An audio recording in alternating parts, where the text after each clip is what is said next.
These companies support the Thom Hartmann Program. They are CB Distillery, CBD for sleeping. More info at cbdistillery.com, code TOM. The Clean Phone Pro phone sanitizer and charger. More info at thenewdealshop.com. ExpressVPN, the VPN that just works. More information at expressvpn.com/Tom. X-Chair, changing the world one seat at a time. More information at xchairtom.com.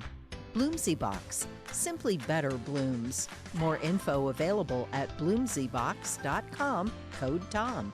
And Boll & Branch Sheets, crafted for the common good. More info at bollandbranch.com, code TOM.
Our book today in the Thom Hartmann Book Club is Health Justice Now, Single Payer and What Comes Next by Timothy Faust.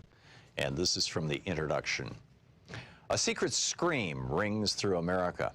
It rings down the sterile fluorescent hallways of our hospitals.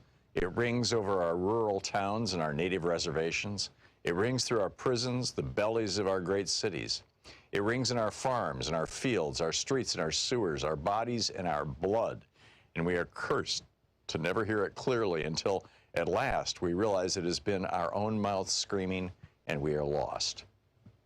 A child born today inherits in that secret a new American squalor, the skeletal remains of the American cities, the bleached bones of the American suburbs. This secret is a birthright of continual exploitation, pumped for labor and drained of cash and then punished for the resulting suffering. Punished for being hungry, punished for being sick, punished for being pregnant, punished for being poor, punished for being black or brown, punished for being queer, for being unlucky, for being. At the base of that suffering is lodged a little truth, like a knot in the stomach. In America, sickness makes you poor, and poorness makes you sick. This is a book about that relationship and why it happens, and why it's unnecessary, and what we can do to fix it. The cosmic whirling of God's great slot machine has not determined that some people are fated to suffer while others flourish. We have the resources to take care of everyone, and yet we refuse to do so. Your medical debt and medical bills are unnecessary, but we have chosen to make them necessary. These are structural problems with structural causes, and many of them share roots in how we pay for health care. This is a book about health care and health finance. They are different. Healthcare is anything that helps you stay safe and healthy. It's a kind of freedom from and within your own body. Health finance is the method by which we as a country pay for that freedom and by which we decide who gets to have it and who doesn't. Healthcare is more than what happens to you in the hospital. Healthcare is whether your home makes you sick, or your food makes you sick, or your environment makes you sick, or whether you have enough money to afford the things that keep you healthy. In America, the structure of corporate health care has convinced us that some people deserve health care and some people don't. This is a book about that corporate health finance, about private insurance and private insurers. For half a century, they've convinced us that they're the only things that keep us or could ever keep us from the utter financial ruination of illness. They've sold us different inadequate insurance plans and persuaded us that this is a form of great liberty, while chipping away at our freedoms for profit and holding our bodies and our children's bodies hostage. This is a book about single-payer healthcare, a health finance model in which we pool our abundant collective resources to provide healthcare to all people. It is a common model across the world. As we will discuss in this book, we have the potential not just to enact a single-payer program in America, but to build the greatest healthcare program among any so-called developed democracy. Here is my profession of faith. I believe beyond any doubt that single-payer is demonstrably sound and imminently feasible. I believe a properly ambitious and well-structured single-payer program will do more than any other American social program of this generation to soothe the burns, to resuscitate the spirit, to nourish the moral will of the American people. I believe it will loosen the loathsome manacles of American health finance, an exploitative institution that profits by plundering from us our own bodily autonomy, and that anchors a larger exploitation that holds those whom we love as captive leverage to guarantee our servitude to abusive employers or domestic partners, to those who seek to dominate us both in the office and in the hospital. I believe this nation owes its people, whose labor has created its rich banquet, the safety and agency of healthcare. I believe this healthcare is greater in scope than that which happens upon an operating table. I believe that housing, food, income, and more, the components of basic human dignity, are healthcare. And I believe our work is that of striving toward justice for all people. And I therefore believe, I have to believe, that single-payer healthcare is our moral imperative. Single-payer is our tool. Single-payer is our weapon. Single-payer is our first step. But single-payer on its own is not the goal. This book is about health justice. Healthcare is personal, so I want to start this book personally by introducing two friends of mine, Steve Way and Kyle Kolick. They're two guys about my age, I'm 30, who live in North New Jersey. They're sweet, gentle people, and probably the most charismatic pair of friends I've met my entire life. They make me laugh until my face hurts, and we like watching pro wrestling together. They're also being utterly broken by our American healthcare system, and it's keeping them from living their lives. Steve has muscular dystrophy. The muscle and tissues that hold his body together are eating themselves. He's doing pretty good, all things considered. He beat his original life expectancy of 18, and now probably has a long life ahead of him. Steve needs a wheelchair to move and a ventilator to help him breathe. This is the Thom The book, Hartmann Health Program. Justice. Greetings, my friends, patriots, lovers of democracy, truth, and justice, believers in peace, freedom, and the American way. Happy Monday. Today is the last day, if you're in the state of Georgia, to register to vote. So make that happen. IWillVote.com is still up. It's the Democratic Party's website that gives you portals to every state. Just plug in your zip code or your state or whatever, and it'll get you right to how to register in Georgia online. And so, there's that. Today is also Pearl Harbor Day. Today is the day that about 2,400 Americans died at the hands of the Imperial Japanese forces that led us immediately into World War II. Today is the day that caused my dad, in his last year of high school, to decide, when I graduate in the summer, I'm going to join the military. Today is, today is the day that we kicked off a war against real fascists around the world. The dictatorships of Germany and Japan, and ultimately Italy and Spain as well, that we fought for years. That had already, at that point, other countries, China was fighting Japan, and England was fighting, or the United Kingdom was fighting Germany, France, well, not just the UK, but, Churchill was the most prominent in the minds of Americans and in our story of history. And I think that we're seeing at a certain level the holding to account of these authoritarians again. And I see it in the contrast between Ron DeSantis and Javier Becerra. Javier Becerra was, well, first of all, DeSantis, I think what the contrast between these two men shows is the crusade to turn America into an authoritarian nation that Ron DeSantis was fully invested in. The stopping of that by the Biden victory and efforts to roll that back by, people like Becerra being nominated for HHS secretary. Now, this is not to say he's Bernie Sanders. He's not. But, if you've ever studied the history of authoritarianism anywhere in the world, I mean, if you've ever read a good book about the history of World War II in Europe, for example, or the rise of authoritarianism and fascism in Germany or Italy or Spain in the 1930s, or Pinochet in Argentina in the 1960s. If you've ever, gotten into this stuff, you get what is really going on here. I mean, that Donald Trump is a full-blown authoritarian.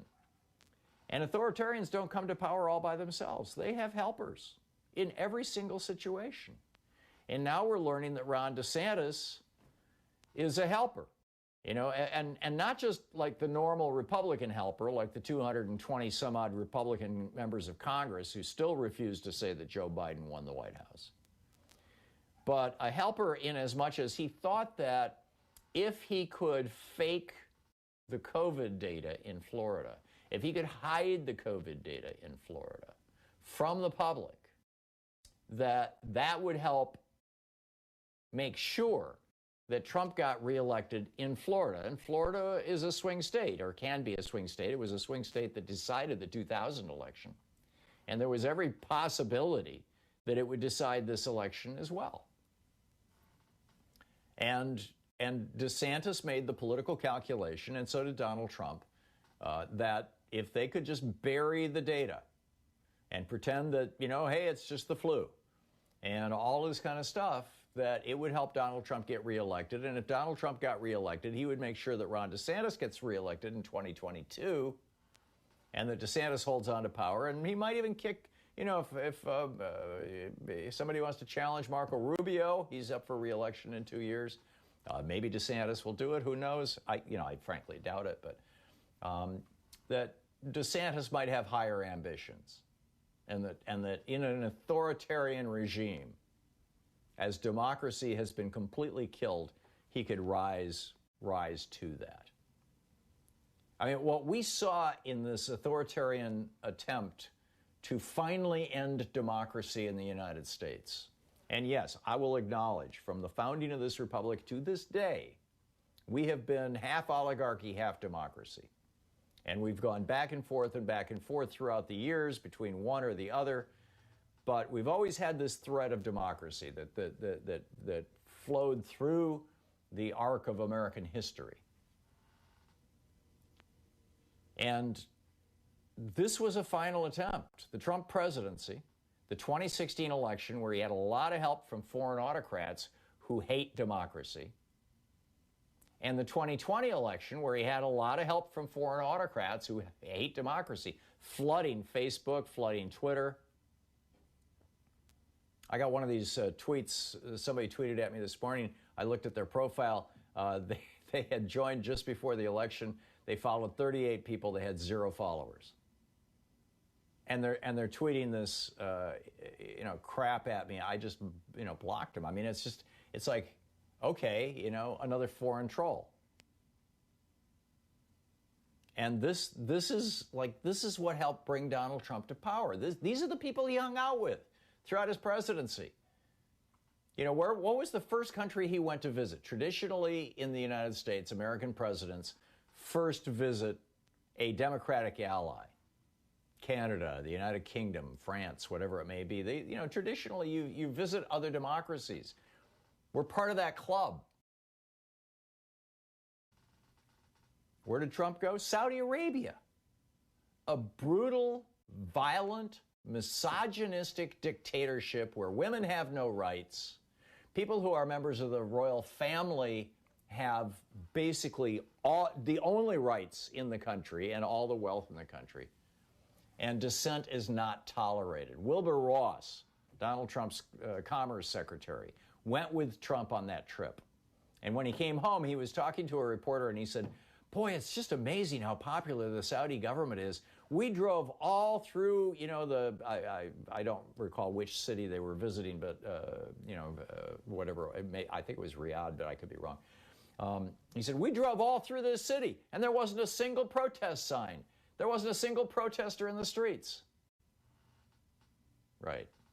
So you've got Ron DeSantis on one end, and then you've got Joe Biden nominating Javier Becerra. Javier Becerra has worked for 20 years for Medicare for All. He defended it on Fox News, for God's sake. He's the guy who has been fighting to overturn Bill Clinton's 1996 decision to say to pharmaceutical companies, if the federal government pays, you know, prior to 1996, when the federal government paid for research on drugs, some of that money went back, when those drugs got sold, either they got sold at a reasonable price, or some of the money went back to the federal government. And Clinton blew that up, and one of the most outspoken opponents to that effort from 96 until today is Javier Becerra. He's been saying, you know, in fact, he spoke out about this when remdesivir was found to be useful against COVID.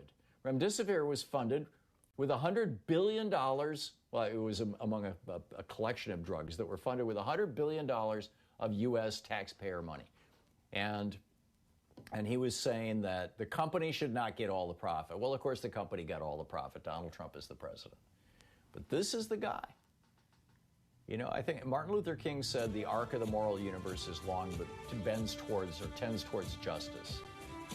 I think in the contrast between, you know, Ron DeSantis and Javier Becerra, we are seeing that arc.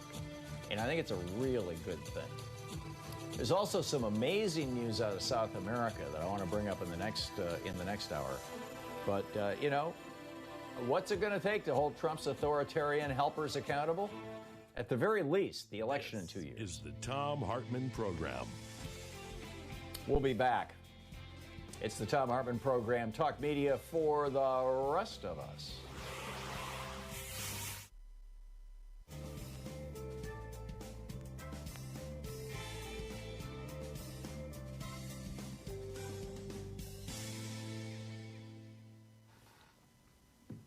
I think this is absolutely fascinating that we survived an authoritarian coup, or an authoritarian takeover attempt, for lack of a better phrase. And I think it's really important that we talk about it. And I'm using that word rather than the F word because I think that it's not as loaded. It doesn't mean multiple things to multiple people. I think everybody gets what authoritarianism is. And authoritarianism is fundamentally distinct from and in opposition to democracy, to a republican form of government. And, you know, we have to recognize and acknowledge that. And here was this attempt to just, you know, take us down. So we've got that. We've got, it's Pearl Harbor Day. You know, my dad joined the Army fresh out of high school because he wanted to go fight the authoritarians, the fascists of Europe. Did yours? I mean, it's you know, do you have a story to tell about it? Because that generation was the original Antifa. They were the people who said, yeah, we are anti-fascist. And isn't it bizarre? Or isn't it, arguably, doesn't it make perfect sense that the people who are the most authoritarian, like Kelly Loeffler, are the ones who delight in trashing the idea of being opposed to fascism? They're the ones who are saying, oh, Antifa, oh my God, you know, we can't have Antifa. Antifa's, you know, coming to get us. Antifa is anti-fascist. That's what it stands for. Who is an anti-fascist? I don't know. Anyhow, pick up some of your phone calls here. Jerry in San Francisco. Hey, Jerry, thanks for listening to the Thom Hartmann Program app. What's up?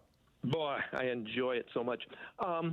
I wanted to talk about what are the chances of having the kind of unity that we had during the World War II era, given how splintered and fractured our society is today. Now, I know there's, it's different many years later, but still, what people were doing, what's the chances of having an air raid warden get blown away by going up to somebody's house and telling them to turn off their lights during blackout? Those kinds of things. Mm-hmm. What's your take on that? I think leadership matters, and but also, being attacked matters. We had, a Democrat FDR during World War II. We had a Republican George Bush during 9/11. George Bush used 9/11 as an excuse to attack a country that had nothing to do with 9/11, but had a hell of a lot of oil that he and his oil buddies all wanted. Dick Cheney put together the task force to figure out how to sell off the oil fields. Franklin Roosevelt, on the other hand, used World War II and used the attack on Pearl Harbor as a way to expand democracy, to rally people around the idea of democracy. So I think leadership matters a lot. But I think your point is well taken, Jerry, and frankly, sadly, it's an open question. Because, if we were attacked by a country that a lot of these guys are embracing, God only knows what would happen. Jerry, thank you. That was a brilliant question. What do you think would happen if we suffered a 9/11 kind of attack today? Could America pull together the way it used to? We'll be right back.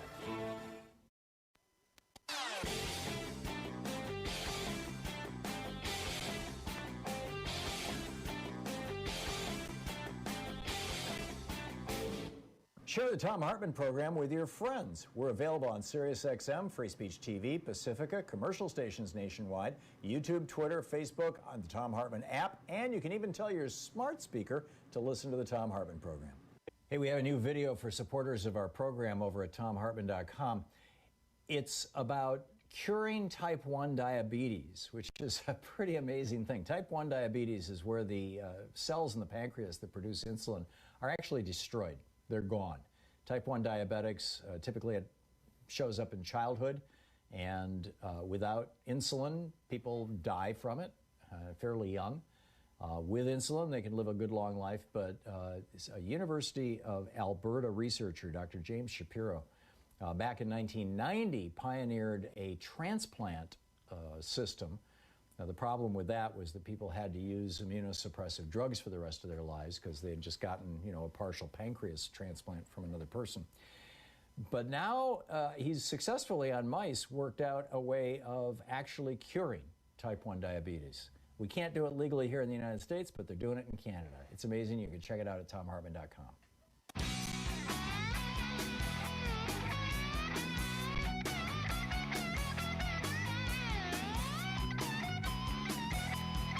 Okay, so topic one, what's going on in the world, what's going on in Florida, and we will continue that conversation. I see, I've got David down in Jacksonville wants to talk about that. We will get to that right after the bottom of the hour, or maybe in a few minutes, I don't know. But the other thing that I wanted to point out, the second topic that I'd like to put on the table, is that the country of Colombia right now, which is home basically to the world's cocaine empire, right? Colombia produces 90% of the world's cocaine supply. They export 1,700 tons a year. A piece of legislation has been introduced into Colombia's legislature to decriminalize the growing of coca leaves. There are 495,000 acres of coca growing in Colombia right now. And almost all of it is being grown by small farmers who then basically sell it to the cartels. And it's a primary source of income for thousands of, hundreds of thousands of rural families. Coca, I worked in cocaine. I didn't work in cocaine. I worked in Colombia for a brief time. Back when I was doing international relief work, we started a program actually in Bogota. And I was there several times. I was just a few blocks away from a building that got bombed. This was during the 80s when they were literally, city blocks were being blown up, or buildings were being blown up that would blow out all the windows in the city block. We were staying in a church. They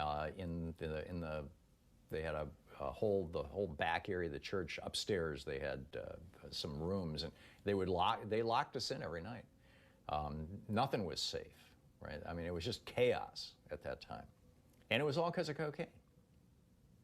You know, John Dillinger and a bunch of his buddies made a fortune and killed a lot of people back in the late 20s, early 30s, because alcohol had been illegal in the United States for a few years. So they made a fortune with their illegal booze, their moonshine, their bootleg booze. And when Franklin Roosevelt decriminalized, well, Congress did, I mean, it required passing a constitutional amendment, but they decriminalized alcohol. It broke the back of that part of organized crime in the United States. When the United Kingdom made heroin a legal drug that you could get from the National Health Service with a prescription from your doctor, it broke the back of the heroin trade in the UK. I mean, we've seen this. Portugal did this. Portugal, back almost 2 decades ago, legalized every drug. There are no drugs that are against the law in Portugal. It's still against the law to sell most of them, but it's not against the law to possess them. And what did that do? It actually drove down addiction rates. It reduced the number of people using illegal drugs. It put out of business a whole bunch of people in the illegal drug trade. There have been efforts to do this in the United States. You know, there's legislation right now in the United States Congress. In fact, it was just passed by the House of Representatives last week to decriminalize marijuana at the federal level. Well, here in Oregon, last month in our election, we decriminalized psilocybin, magic mushrooms. They're now legal in Oregon. And any money from their sale, I mean, I'll be able to buy them at my pot store, I believe. I mean, it may take a prescription. I'm not real sure of all the details of it, but, I think this is generally a good thing. And all the revenue that's coming out of that, just like with pot sales, not all of the revenue, but much of the revenue, some of the revenue is going to go to treatment programs. Think of it this way. For all of human history, until the early 20th century, all drugs were legal. Arthur Conan Doyle, his character Sherlock Holmes, I think it's The Sign of the Four. In one of his novels, Sherlock Holmes is shooting up, and Dr. Watson says to him, "What is it today?" And Holmes says, "A 7% solution." Oh, in fact, it was the 7% solution was the title of the story. A 7% solution of cocaine. It was totally legal. Opium was legal. Heroin was legal. Everything was legal. Back when Arthur Conan Doyle was writing those books. And broadly speaking, some people got addicted and there were some problems. And, I think you could argue that it shouldn't be legal to sell it, at least at retail, without a prescription. I'm in favor of regulation. But for all of human history, we have not had a war on drugs. It started in the 1920s. And it started as a racist attempt to go after African Americans and Hispanics. The whole Reefer Madness thing. This was all about racism. It was another attempt to keep down communities of color. So I'm of the opinion that if Columbia does this, it's going to be a great thing, and frankly, we should too.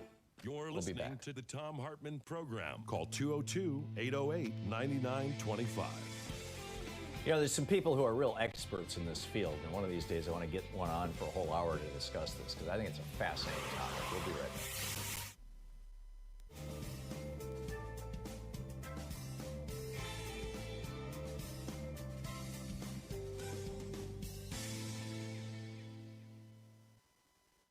We have a really exciting opportunity for you when you're giving to help Free Speech TV that is just today and tomorrow. That's it. Today and tomorrow, a group of donors, John and Susie in Florida, Rodney in Utah, Eric in New York, Patsy and Gary in Washington, Suzanne in Virginia, Stephanie in Massachusetts, Steve in Virginia, Mac in Colorado, Bob and Carol in Oregon. I'm recognizing some of these names. I've seen some of these folks visiting our what do you call it, meet and greets here in Portland.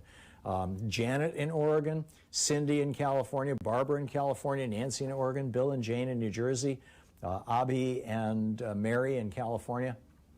This group of people got together and came up with a $20,000 match for your donations today and tomorrow. So whatever you give today and tomorrow will be doubled. Your $10 gift becomes $20, your $30 gift becomes $60, your $50 gift becomes $100. You know how that works, right? Doubling. And so what a great time to be calling 877-378-8669 and making a contribution. Double your impact. I just had the old Doublemint song going through my head. But here's your chance. Right now it's going through your head too, right? Free Speech TV is such an important piece of our media landscape in the United States. And it's so important that we keep it on the air. There are voices here that are absolutely essential for more Americans to hear. And anything you can do, by the way, to share Free Speech TV or the news about Free Speech TV with your friends is much appreciated. Try to make this as viral as possible. I really appreciate all the folks last week who were tweeting about Free Speech TV and what they love about Free Speech TV and things like that. It's great. But the bottom line is, in my opinion, progressive values, progressive policies are the things that will not only sustain this country, but will save this country. I don't think that, the business as usual works anymore. I frankly haven't thought that it was working since the 80s or 90s, but it's clearly not working now. We need to make education a right and eliminate student debt in the United States. If we can give $1.5 trillion to billionaires as a tax cut in just 1 year in 2017, we can take $1.5 trillion.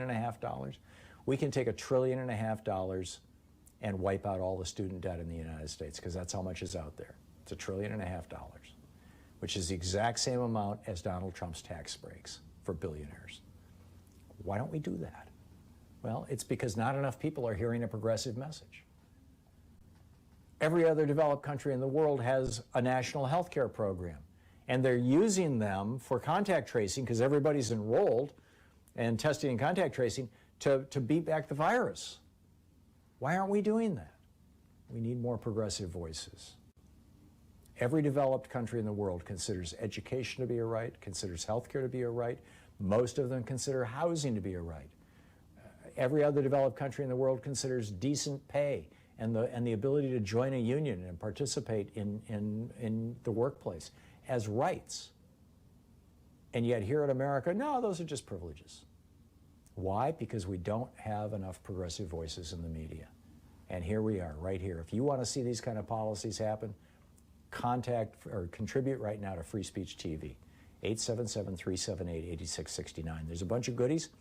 With a $20 gift, you have your choice between the Thom Hartmann University bumper sticker or the Free Speech TV Fight for Democracy sticker. With a $50 gift, there's the Free Speech TV webcam cover or the Change Never Happens from the Top Down tote bag. With the $75 gift, you have your choice of the Free Speech TV black hat or the Thom Hartmann Program mug, only available to Free Speech TV donors. We don't sell them. We don't offer them. It's just here on Free Speech TV to $100 donors. To $75 donors. And those too may someday be a collector's item. Who knows? I don't think I'm as famous as the Quarantine, but which brings us to the Quarantine mug. With a $100 gift, you have your choice between 2 Free Speech TV face masks or the 2020 Quarantine tumbler. I survived 2020. That is going to be a collector's item. With a $120 gift, you have a choice of one of 4 things. You can either get the Ask Me About Free Speech TV t-shirt, which is great for free speech evangelism, the Free Speech TV social distancing kit, my book, your choice, The Hidden History of Monopolies, or The Hidden History of American Oligarchy, which is the brand new book, autographed by the author. with a $240 gift. There's the meet and greet, the virtual meet and greet. We've got one coming up January 13th and one February 17th, or the Free Speech TV hoodie, or the Reclaiming Our Democracy book set, which is Oligarchy and Monopoly. With a $360 gift, there's the Thom Hartmann University Winter Box. Both my two most recent books, Oligarchy and Monopolies, a set of 2 face masks, and the Quarantine 2020 is sure to be a collector's item tumbler. And with $1,000, get in line to come visit us in Portland. So those are the premiums. But the bottom line is we need Free Speech TV, and we need to wake up as many people as possible to Free Speech TV, and please make a sustaining gift. Call now, 877-378-8669.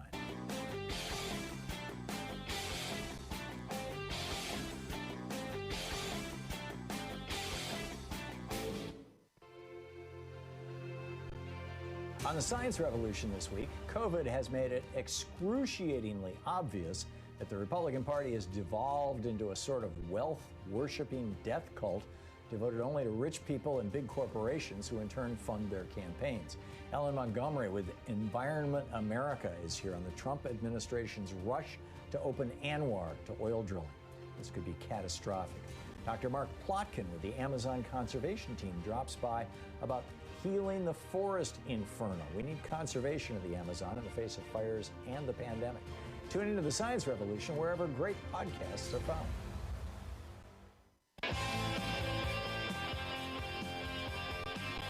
Welcome back. Thom Hartmann here with you, and let's pick up your phone calls and see what's on your mind today. David in Jacksonville, Florida says here you disagree with me. What's up?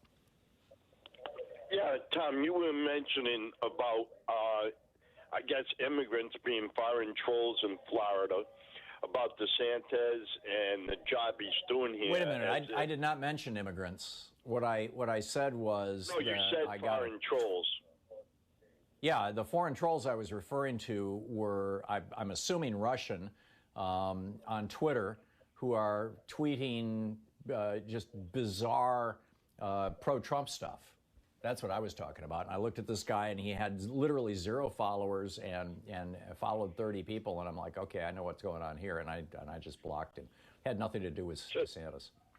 So I was trying to understand who exactly are you for, Biden or Trump? Because when you said that, and it seemed like you were negative toward Florida's success through the pandemic.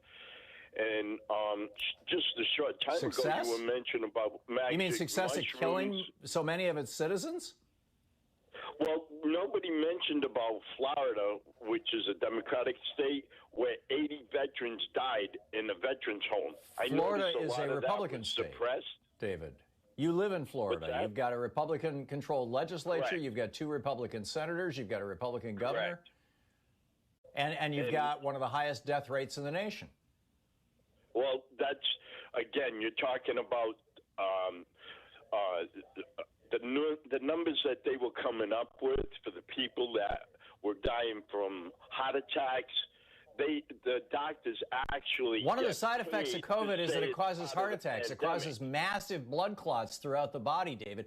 COVID is an artery and vein disease. It primarily inflames the inside of your arteries and veins. And the blood clots that it causes are what fill up your lungs and destroy your lungs. And those same blood clots cause strokes and heart attacks. So if you get a stroke, or if you get hit by a car, David, and your head hits the pavement and is crushed, the cause of your death, is it being hit by a car, or is it because your head got crushed? Wait a minute. Did you want to attack me? Is that why you took the phone call? Or is it free speech about what you have to say? Or do you really want to hear what I got to say? David, if you get hit by a car and you die, was the cause of your death being hit by a car? Well, let's not take it off the topic, because it seems like... If you get hit by COVID and COVID causes a heart attack, is the cause of your death COVID? Didn't you say you were in South America when all that bombing was going on? Did you not David, know if you get hit by a car... the Panama Canal... Yeah, David seems to have vanished. Charles, also in Florida, in, Ferdinand Beach. Am I saying that right, Charles? Fernandina Beach. Aha, thank you. Never been there. What's up? Just a quickie, Tom. I think Trump could be, and maybe some associated with him, with a sedition. You know, sedition by the dictionary definition is rebelling against the constituted authority of the state. And it's actually encouraging rebellion against the constituted authority. Rebellion is rebelling against the constituted authority, or treason, arguably. But sedition is just one of the definitions of sedition includes, encouraging. I mean, you have the Secretary of State of Michigan last night. Was hanging ornaments on her Christmas tree and preparing to read The Grinch Who Stole Christmas to her 4-year-old son, when a whole bunch of people with guns showed up around her house, started chanting "Stop the Steal" and try to threaten her. I mean, the police had to come and break this thing up. That, in my mind, whoever is encouraging that, and the action itself, I think that's sedition. But anyway, Charles, I didn't mean to argue with you. I just, I wanted to put a fine point on that. I think that Trump is guilty of sedition. I do too, and I think I wish people would say it out loud. Just say it out loud. This is sedition, what he's doing, and put a name on it and let people live with it. Thank you, Tom. Yeah, I'm with you. Thank you, Charles. David in Armstrong Creek, Wisconsin. Hey, David, what's up? Hi, Tom. It's been a long time since I've spoken to you. I want to thank you for your support of Free Speech TV in general. I'm a monthly subscriber now for quite a few years. I wanted to talk about. Good on you. Thanks. I wanted to talk about. My father was a World War II veteran. He was in the European theater. He went in after D-Day, but he was involved with the Battle of the Bulge. He was a combat medic, and some of the things that he did after the main part of the battle was over, he was in part of the group that went into the concentration camps and relieved a lot of tried to save some of the people that were in such terrible shape. And I think a lot of the experiences that he had, he was very, very anti-war when he came home. He wasn't against the military, but he felt that if we're going to go to war, we better have a really good reason, and we better look into the reasons why we're doing it. In one case, the Vietnam War, he was totally against that. And he worked actually in the campus of the University of Wisconsin, which at that time there's a lot of anti-war. And I was of draft age at the time. And he was talking about taking me to Canada, which I never would have done. But I wasn't going to go to college. And luckily, for me, I had a high draft number. But he was a lifelong Democrat, and I can't even imagine what he would think of Donald Trump. I know he was really disliked George Bush. And he died shortly after the Bush, we went into Iraq.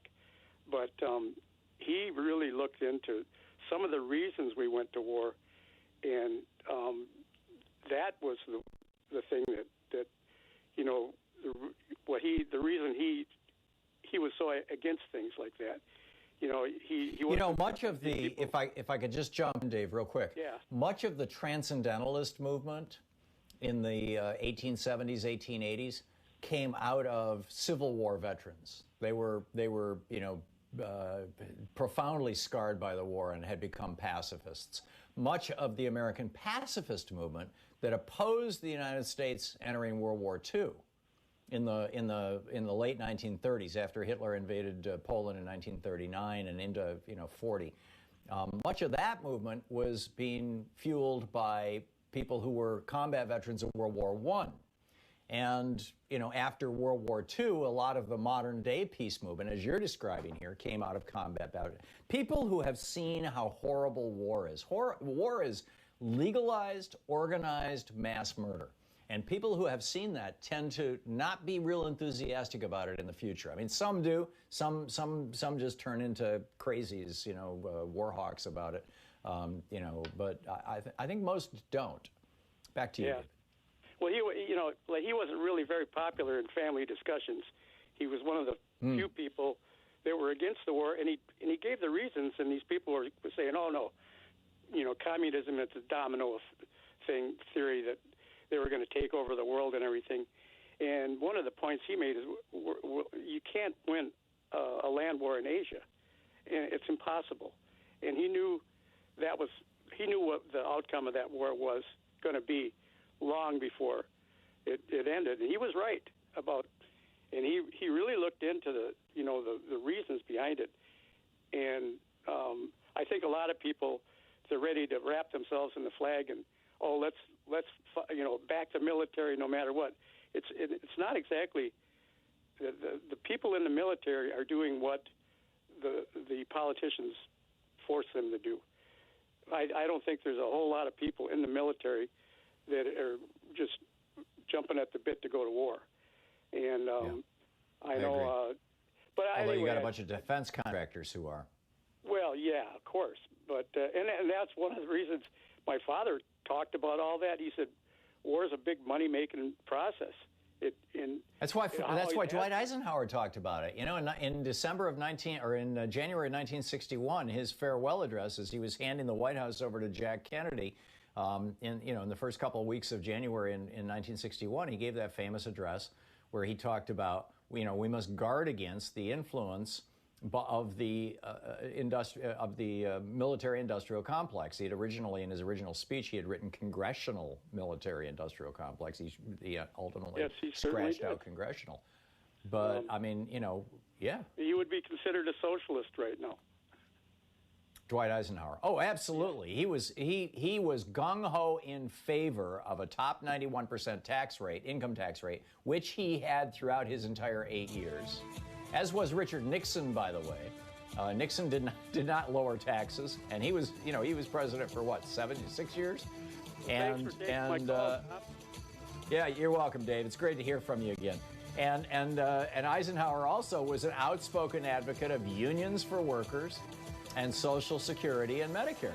Well, actually, Medicare didn't exist at the time. Social Security. And his famous letter to his brother David is amazing. Visit ThomHartmann.com for audio and video archives. We'll be right back. It's 45 minutes past the hour.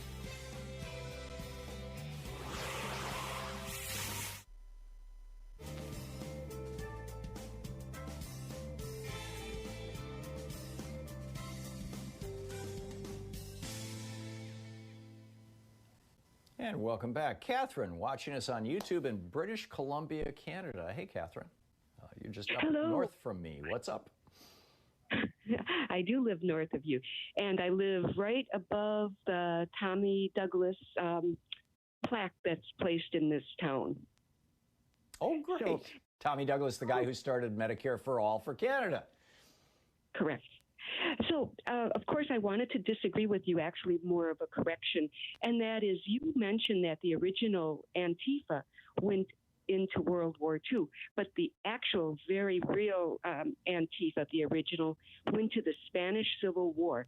And following along with the last caller, with Dave, one of the things that Antifa they were all pacifists, or most of them were pacifists, who agreed to pick up arms to fight in Spain at the Spanish Civil War. And speaking of British, yes. And one of the last pacifists who died, Canadian pacifists who died in 1913 in the area of Duncan, Vancouver Island, just north of Victoria. And see what else. And this week also, speaking of pacifists, marks the supposed death or accidental death of Thomas Merton, who died in December 10th in 1968. Another one of those 1968 deaths that follow MLK. Well, there was a theory that he was even poisoned, wasn't there? If I'm remembering that. No, the theory is that he was electrocuted by a fan while he was at a peace conference, a worldwide peace conference in Thailand. Ah, okay. Thank you. Thank you. It's been a long time. I used to love his writings. You know, it's his writings on Zen and Catholicism in particular. I have a daily diet of Thomas Merton. And speaking of that, you mentioned Eisenhower's speech. Well, that last speech of Eisenhower's was written by three writers, and one of the writers was a follower of Thomas Merton. And Thomas Merton used the military-industrial complex regularly in his writings. Wow. So thus we see the thread, the genesis of this. That's brilliant. Catherine, I am spectacularly ignorant of the Spanish Civil War, other than in high school trying to read Hemingway and ending up with the Cliff Notes version of the book. When was the Spanish Civil War? That was 1936. Okay. So that was post-World War I, pre-World War II. Wow, you are on that whole thread today, and I wish we could continue it for the whole week. I think that this is an amazing opportunity for a lot of us to learn about anti-fascism, which you give educations every week, and the fact that this is the week, the anniversary of the week that Thomas Merton died, and... You can finish your sentence, Captain. We have 10, 15 seconds. Catherine? Nope. Catherine is gone. Thank you, Catherine. Spot on. I loved hearing from you. I hope you call again. That was fascinating. And as another huge Thomas Merton fan, at one point in my life, I was just really into him. We'll be right back.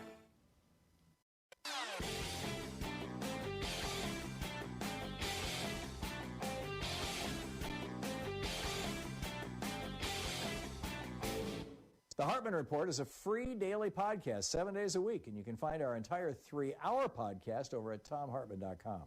Did you know that there have been 8 federal judges who have been convicted and removed from the federal bench? 15 altogether have been impeached. 8 have been removed from office since the beginning. 3 of them since 1988, including one judge, Thomas Porteous down in Louisiana, who was impeached and removed from office for signing false financial declarations under penalty of perjury, which it turns out it looks like Clarence Thomas did for quite a number of years when he did not disclose, as he is required by law to do, that his wife was taking hundreds of thousands of dollars from the Heritage Foundation. That and his perjury around Anita Hill and others, there were numerous witnesses that didn't even get called, could legitimately spark an impeachment of Clarence Thomas. We got a video about this over at thomhartmann.com for supporters of our program. Check it out.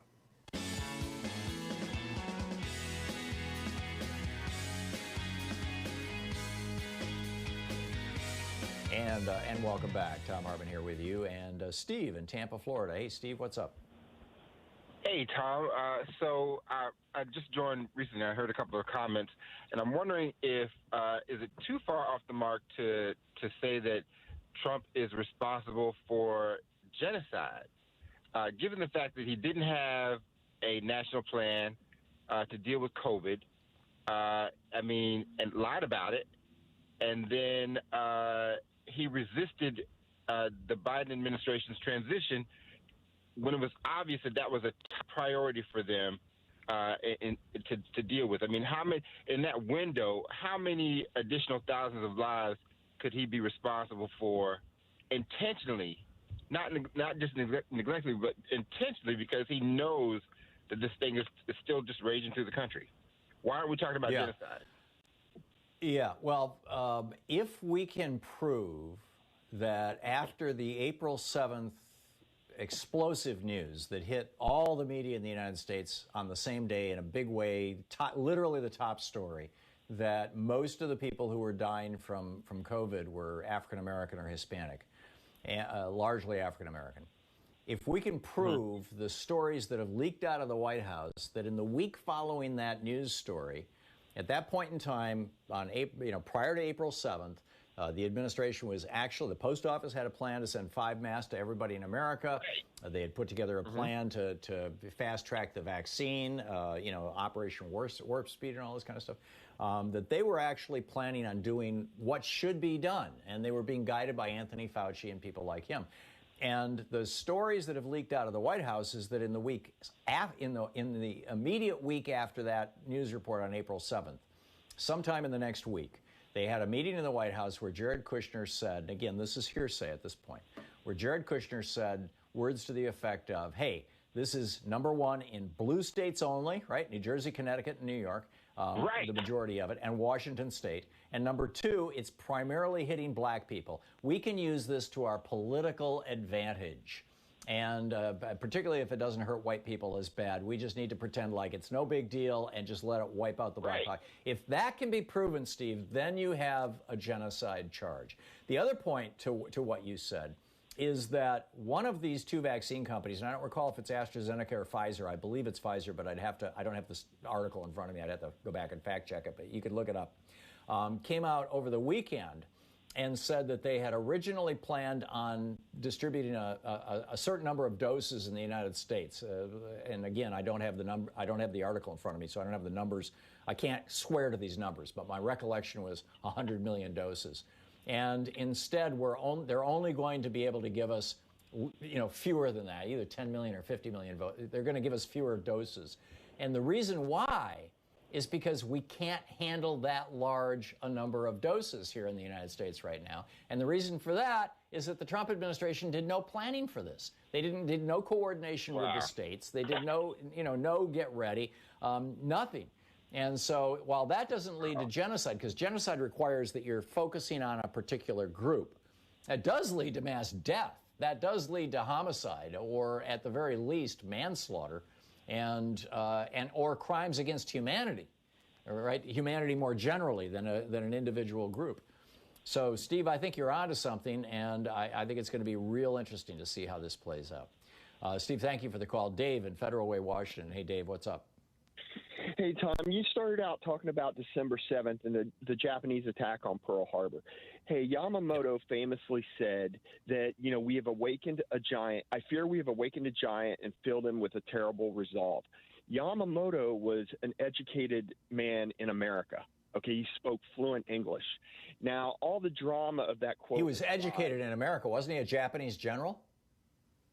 Yes, he was, but his education was in America. He was a very smart guy.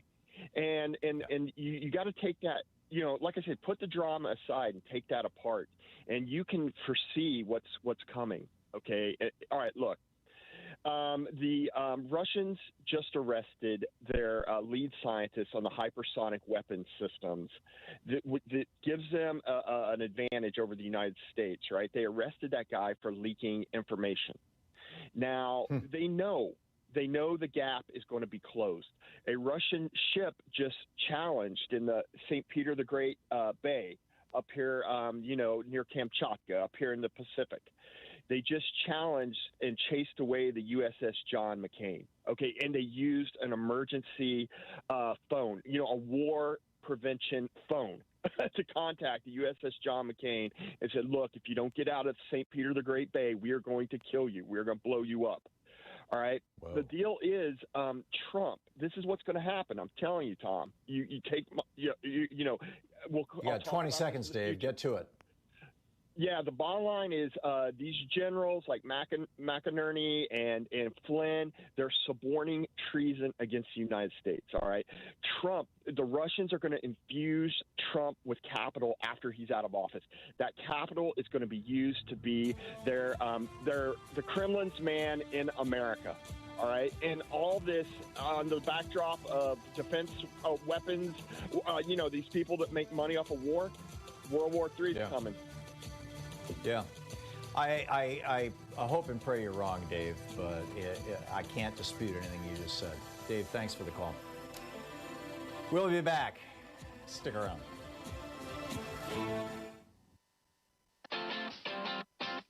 You're listening to Thom Hartmann.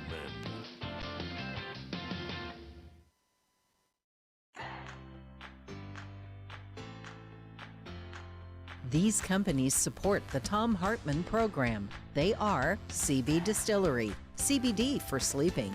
More info at cbdistillery.com, code TOM. The Clean Phone Pro phone sanitizer and charger. More info at thenewdealshop.com.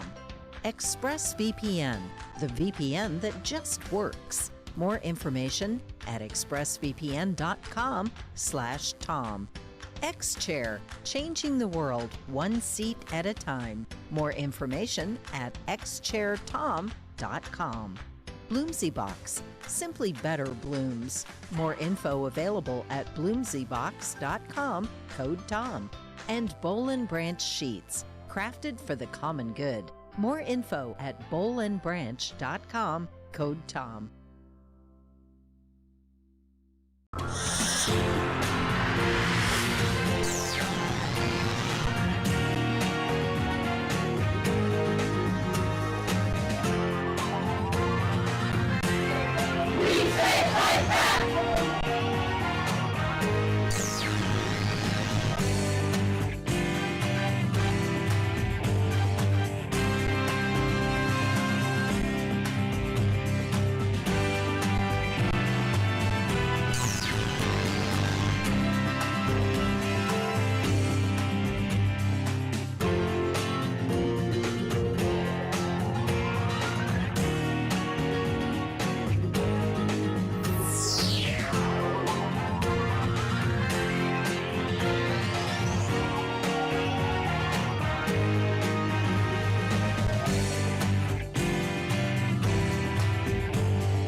We have a really exciting opportunity for you when you're giving to help Free Speech TV that is just today and tomorrow. That's it.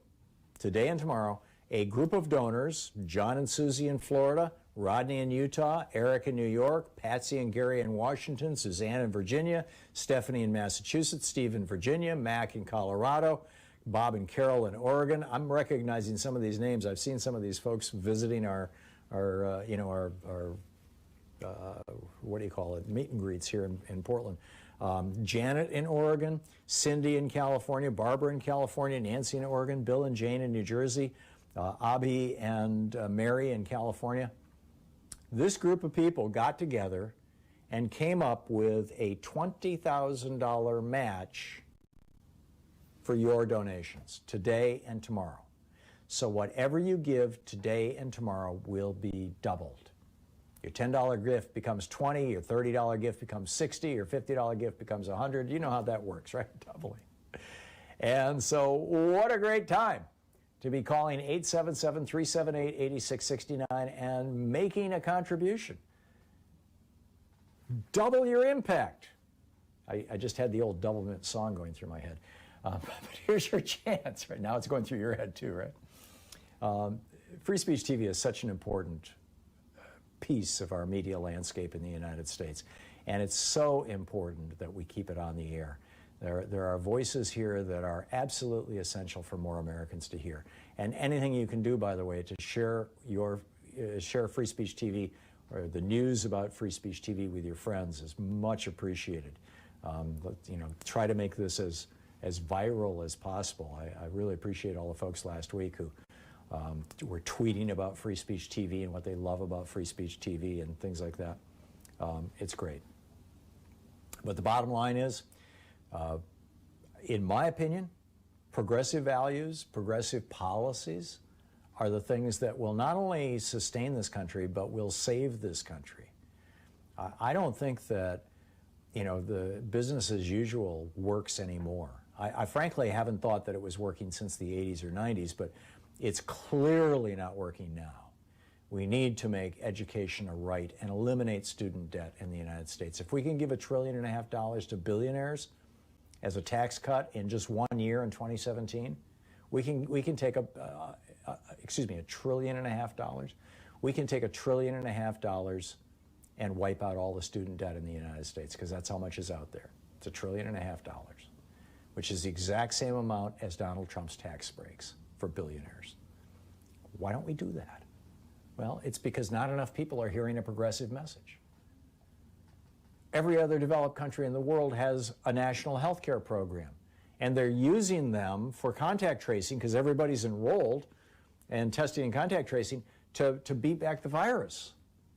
Why aren't we doing that? We need more progressive voices. Every developed country in the world considers education to be a right, considers healthcare to be a right. Most of them consider housing to be a right. Every other developed country in the world considers decent pay and the ability to join a union and participate in the workplace as rights. And yet here in America, no, those are just privileges. Why? Because we don't have enough progressive voices in the media. And here we are, right here. If you want to see these kind of policies happen, contact or contribute right now to Free Speech TV, 877-378-8669. There's a bunch of goodies.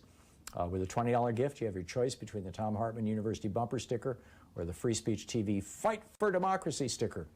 With a $50 gift, there's the Free Speech TV webcam cover or the Change Never Happens from the Top Down tote bag. With the $75 gift, you have your choice of the Free Speech TV black hat or the Thom Hartmann Program mug, only available to Free Speech TV donors. We don't sell them. We don't offer them. It's just here on Free Speech TV to $100 donors. To $75 donors. And those too may someday be a collector's item. Who knows? I don't think I'm as famous as the quarantine, but which brings us to the quarantine mug. With a $100 gift, you have your choice between 2 Free Speech TV face masks or the 2020 quarantine tumbler. I survived 2020. That is going to be a collector's item. With a $120 gift, you have a choice of one of 4 things. You can either get the Ask Me About Free Speech TV t-shirt, which is great for free speech evangelism, the Free Speech TV social distancing kit, my book, your choice, The Hidden History of Monopolies or The Hidden History of American Oligarchy, which is the brand new book, autographed by the author. With a $240 gift, there's the meet and greet, the virtual meet and greet. We've got one coming up January 13th and one February 17th, or the Free Speech TV hoodie, or the Reclaiming Our Democracy book set, which is Oligarchy and Monopoly. With a $360 gift, there's the Thom Hartmann University Winter Box. Both my 2 most recent books, Oligarchy and Monopolies, a set of 2 face masks, and the Quarantine 2020 is sure to be a collector's item tumbler. And with $1,000, get in line to come visit us in Portland. So those are the premiums. But the bottom line is we need Free Speech TV, and we need to wake up as many people as possible to Free Speech TV, and please make a sustaining gift. Call now, 877-378-8669.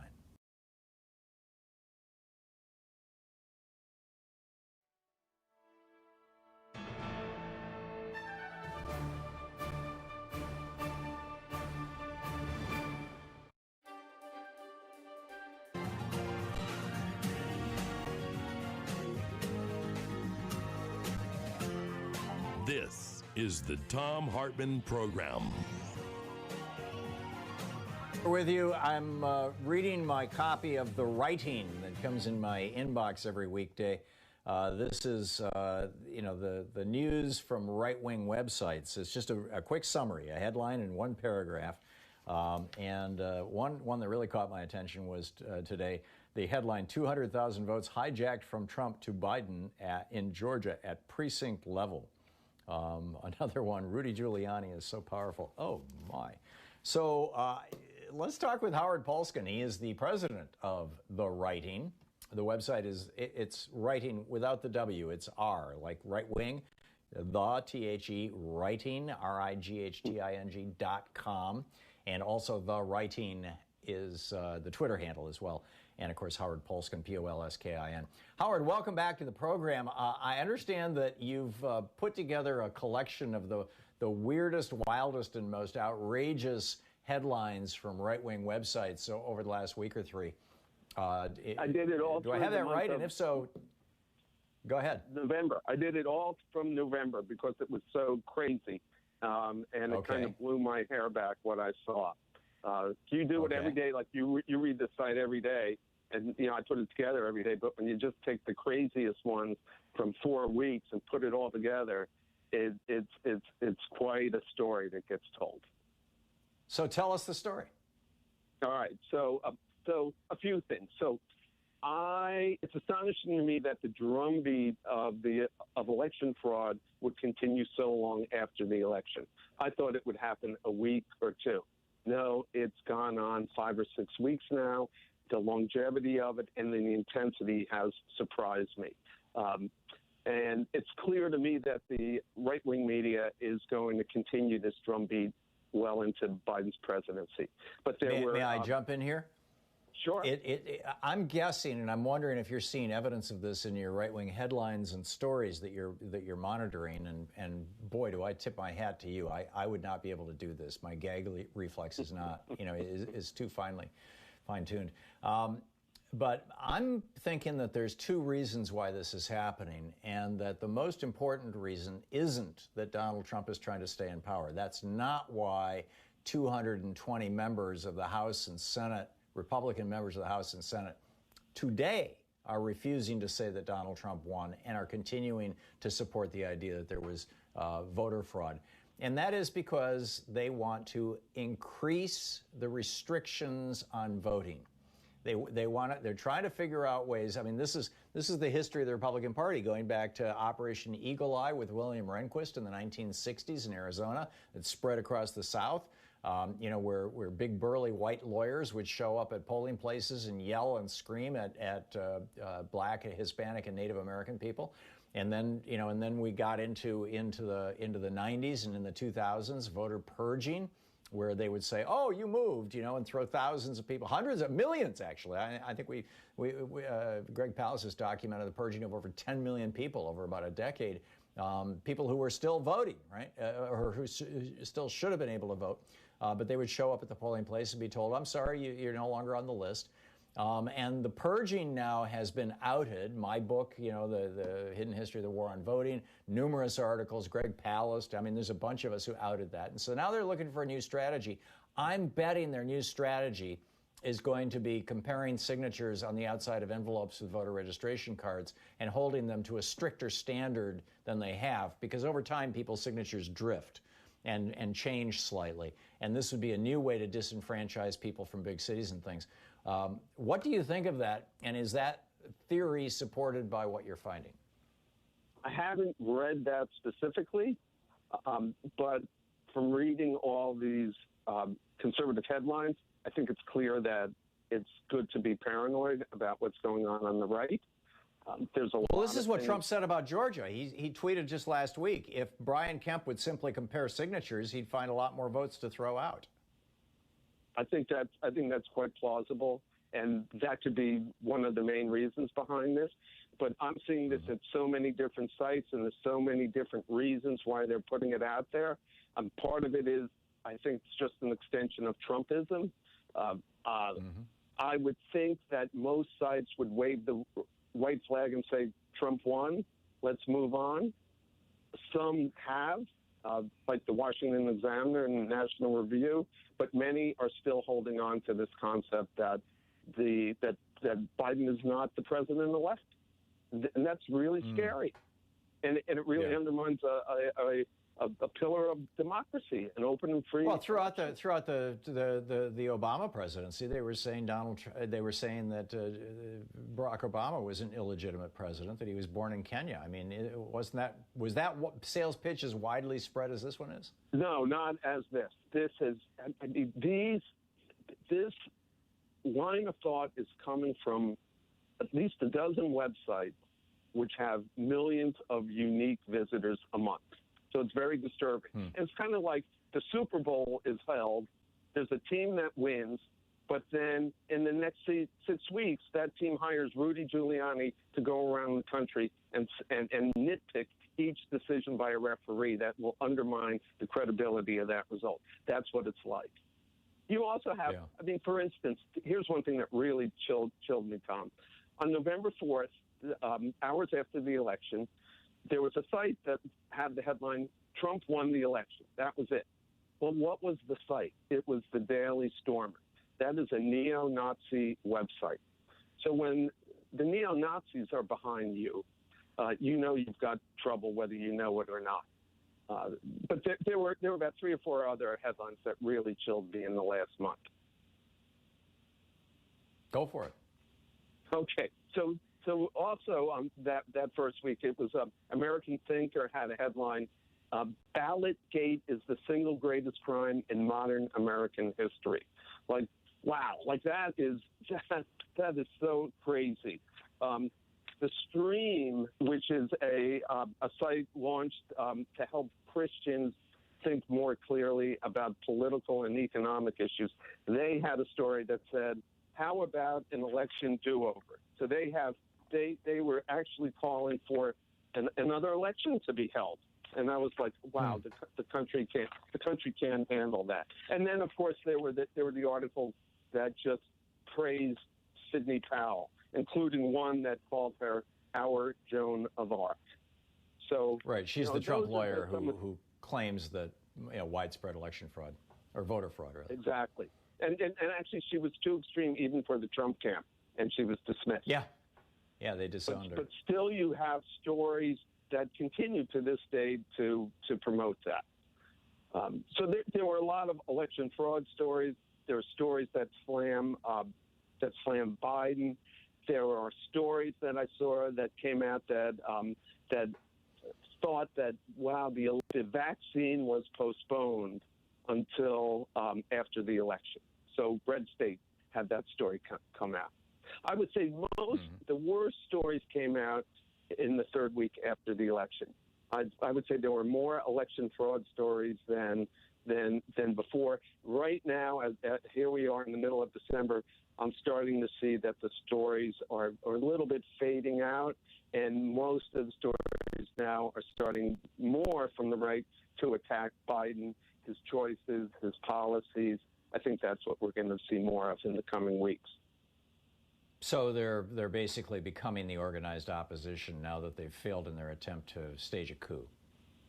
Yes, but you're still seeing when there's references to Biden, they don't call him president-elect, or they call the so-called election.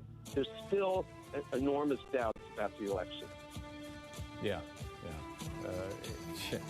Incredible. Well, somebody's got to do it, and Howard Polskin does. He reads the right-wing media every day and compiles it all into a newsletter and a website, thewriting.com. You can also subscribe to the newsletter, which is free. It comes in my email box every day. It's really worth checking out, and you can tweet him at The Writing. Howard, thanks.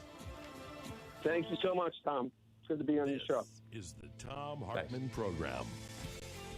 We'll be right back, 15 minutes past the hour. Stick around.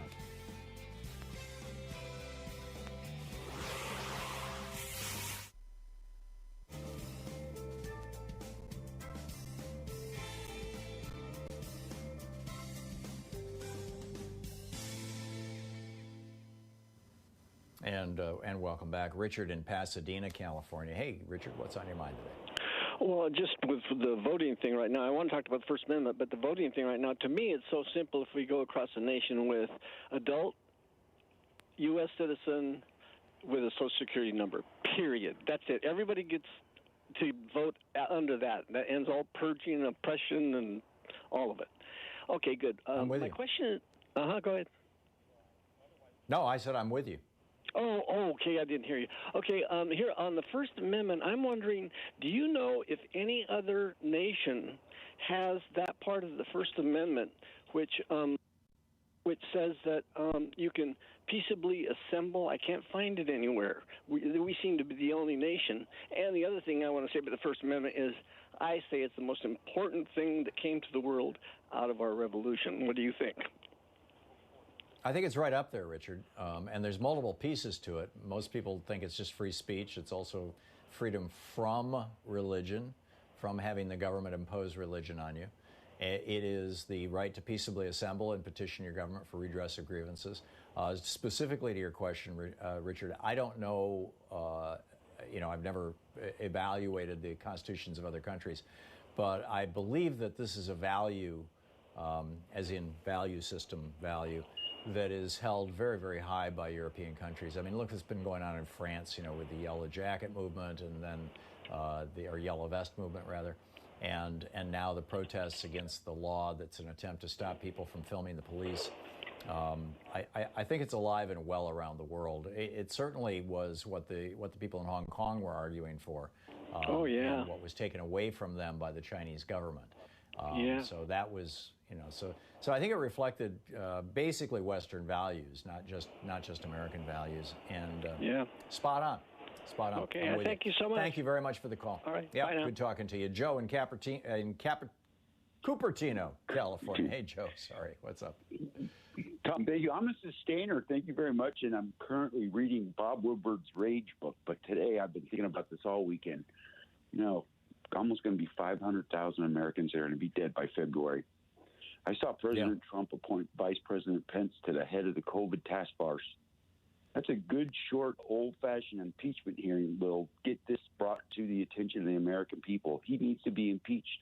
I can't see him and Mother walking into the sunset in history doesn't hold him accountable. Section 2 says the House of Representatives, and Section 3 says the Senate gets to decide. The removal in office is probably going to be a foregone conclusion, but I don't ever want him to run for office again. And if he's impeached and they're successful in doing that, I can guarantee that he cannot run for an official office ever again. I don't know. Your mind. Well, the impeachment clause of the Constitution prevents anybody who's been removed from office upon impeachment from ever running for any kind of political office. He couldn't run for dog catcher. But he's going to continue this campaign, as long as he possibly can, because it's a way of milking his supporters of their cash, and that's what Donald Trump does for a living.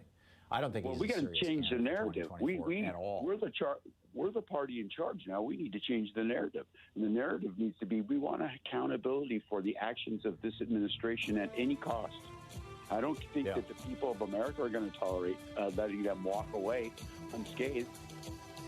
Well, not at the cost of the destruction of America or American values. But I'm with you that they need to be held accountable. And if there isn't accountability, just like there wasn't accountability for Nixon, there wasn't accountability for Iran-Contra, for Reagan and Bush, and there wasn't accountability for lying us into a war with George W., sadly. Joe, thanks.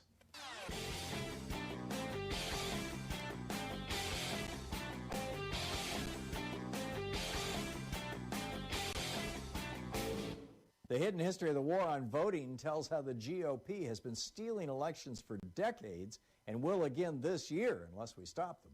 So over at thomhartmann.com, we just put up a new video for our supporters, the people who support our program, that talks about Malcolm X saying, if you're not careful, the newspapers will have you hating the people who are oppressed and loving the people who are the oppressors. He said that 55 years ago to, this month, February, 1965. And, what that actually means, how that warning from Malcolm X was apparently taken to heart by the Republican Party in 1981 through the Reagan presidency. And we actually saw this shift in America to the point where, that led to everything.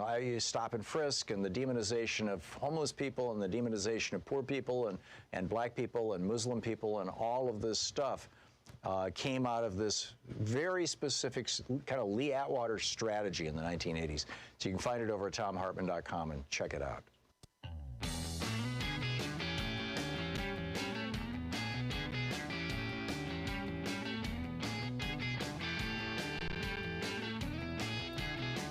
And welcome back, David in Canterbury, Connecticut. Hey, David, what's on your mind today? Hey, Tom, good to talk to you. I love you. I love your Hidden History series. I've been using it to teach. I've been using it to teach and inform. I hope you don't mind. Passing it on, Please. Tom.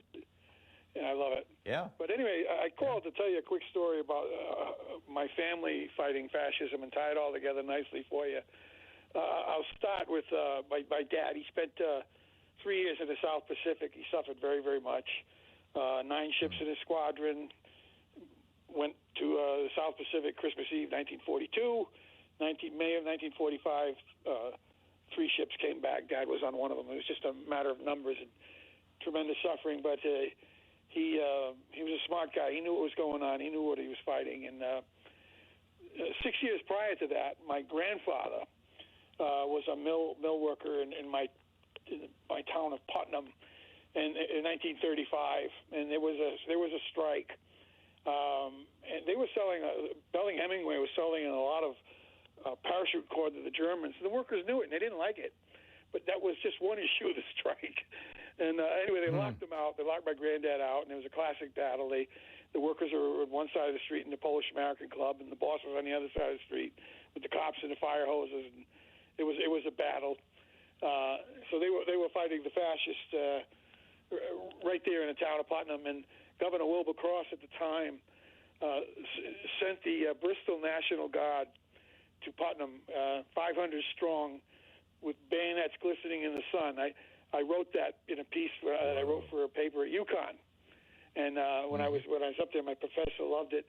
And he sent them from Bristol because he couldn't send the guard from Danielson. It was only 5 miles away, and they were related. And if there was any blood to be had, they weren't going to stick their own brothers and sisters, you know. So the governor was very smart in dividing workers, as they always do. So, needless to say, my granddad was fighting the fascists at the Belling-Hemingway, and moving forward, my dad in World War II fought the fascists. And there's his name on the bridge at Belling-Hemingway, right, Tom? That my dad, as a veteran, it ties it all together. Right there where my granddad fought the fascists in town, my dad fought them in the South Pacific. There's his name on the bridge right now, and he's passed away many years. But I just love it, and I think it ties together, Tom. So that's all I got to say. That's a great story, David. Thanks for sharing it with us. It's great to hear from you. Richard in Falls City, Washington. Hey, Richard, what's up? Hi, Tom. Tom, I don't understand the results of the election. Joe Biden won the presidential election, but yet the Democrats lost seats in the House and gained, one seat in the Senate. I just don't understand the disparity there. Was it the Republicans that elected Joe? That's a really good question, and I don't know the answer to it, Richard. That's the sort of thing that's probably we should be absolutely we need to be figuring out the details of right now. There's been some finger pointing going on among the Democrats. You've got some saying, "Oh my God, you guys said defund the police," and that's the end of the Democratic Party. And then you've got others who are saying, no, wait a minute, we had too many corporate candidates. Chuck Schumer was picking, what he thought were safe, corporate-friendly, people who could raise a lot of money from big corporations to run for the Senate. And what people really wanted was actual progressives, Elizabeth Warren-type candidates, Bernie Sanders kind of candidates. But to the extent of, where the blame lies or what happened or where the success lies for the Republicans, I don't know the details of that, you've got me.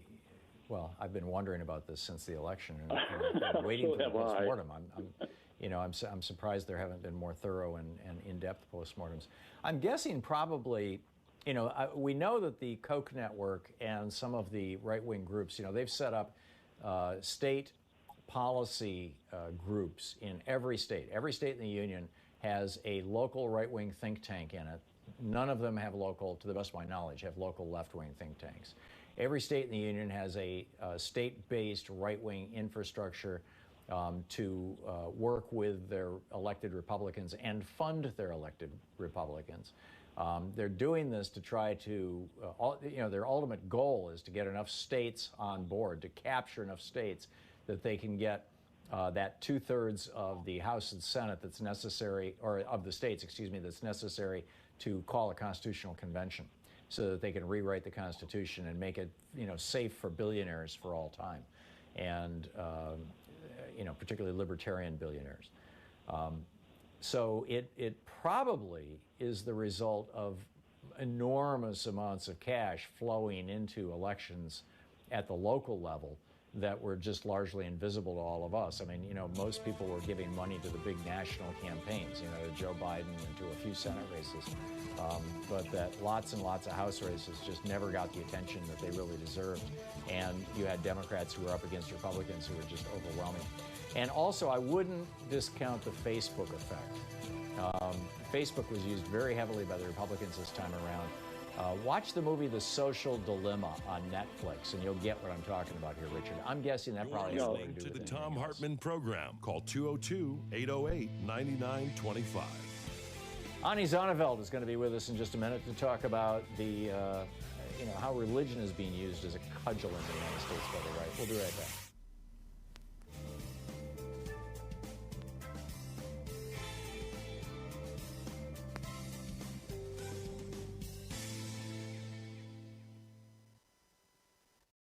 We have a really exciting opportunity for you when you're giving to help Free Speech TV that is just today and tomorrow. That's it.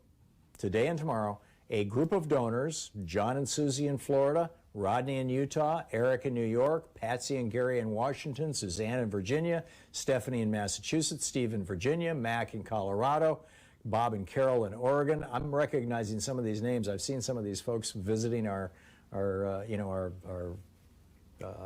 what do you call it, meet and greets here in Portland. Janet in Oregon, Cindy in California, Barbara in California, Nancy in Oregon, Bill and Jane in New Jersey, Abhi and Mary in California. This group of people got together and came up with a $20,000 match for your donations today and tomorrow. So whatever you give today and tomorrow will be doubled. Your $10 gift becomes $20, your $30 gift becomes $60, your $50 gift becomes $100. You know how that works, right? Doubling. And so what a great time to be calling 877-378-8669 and making a contribution. Double your impact. I just had the old Doublemint song going through my head. But here's your chance. Right now it's going through your head too, right? Free Speech TV is such an important piece of our media landscape in the United States. And it's so important that we keep it on the air. There are voices here that are absolutely essential for more Americans to hear.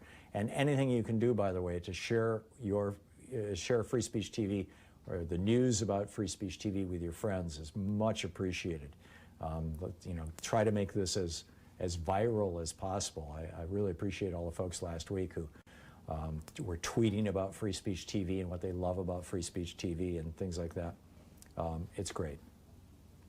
But the bottom line is, in my opinion, progressive values, progressive policies are the things that will not only sustain this country, but will save this country. I don't think that, the business as usual works anymore. I frankly haven't thought that it was working since the 80s or 90s, but it's clearly not working now. We need to make education a right and eliminate student debt in the United States. If we can give $1.5 trillion to billionaires as a tax cut in just 1 year in 2017, we can take $1.5 trillion. We can take $1.5 trillion and wipe out all the student debt in the United States, because that's how much is out there. It's $1.5 trillion, which is the exact same amount as Donald Trump's tax breaks for billionaires. Why don't we do that? Well, it's because not enough people are hearing a progressive message. Every other developed country in the world has a national health care program, and they're using them for contact tracing because everybody's enrolled and testing and contact tracing to beat back the virus. Why aren't we doing that? We need more progressive voices. Every developed country in the world considers education to be a right, considers healthcare to be a right. Most of them consider housing to be a right. Every other developed country in the world considers decent pay and the ability to join a union and participate in the workplace as rights. And yet here in America, no, those are just privileges. Why? Because we don't have enough progressive voices in the media. And here we are, right here. If you want to see these kind of policies happen, contact or contribute right now to Free Speech TV, 877-378-8669. There's a bunch of goodies. With a $20 gift, you have your choice between the Thom Hartmann University bumper sticker or the Free Speech TV Fight for Democracy sticker. With a $50 gift, there's the Free Speech TV webcam cover or the Change Never Happens from the Top Down tote bag. With the $75 gift, you have your choice of the Free Speech TV black hat or the Thom Hartmann Program mug, only available to Free Speech TV donors. We don't sell them. We don't offer them. It's just here on Free Speech TV to $100 donors. To $75 donors. And those too may someday be a collector's item. Who knows? I don't think I'm as famous as the quarantine, but Which brings us to the quarantine mug. With a $100 gift, you have your choice between 2 Free Speech TV face masks or the 2020 quarantine tumbler. I survived 2020. That is going to be a collector's item. With a $120 gift, you have a choice of one of 4 things. You can either get the Ask Me About Free Speech TV t-shirt, which is great for free speech evangelism, the Free Speech TV social distancing kit, my book, your choice, The Hidden History of Monopolies or The Hidden History of American Oligarchy, which is the brand new book, autographed by the author.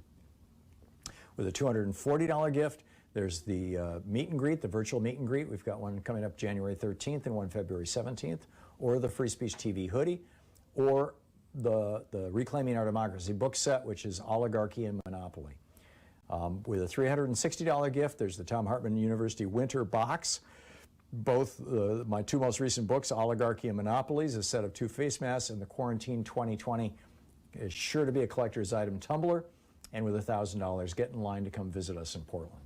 So those are the premiums. But the bottom line is we need Free Speech TV, and we need to wake up as many people as possible to Free Speech TV, and please make a sustaining gift. Call now 877-378-8669.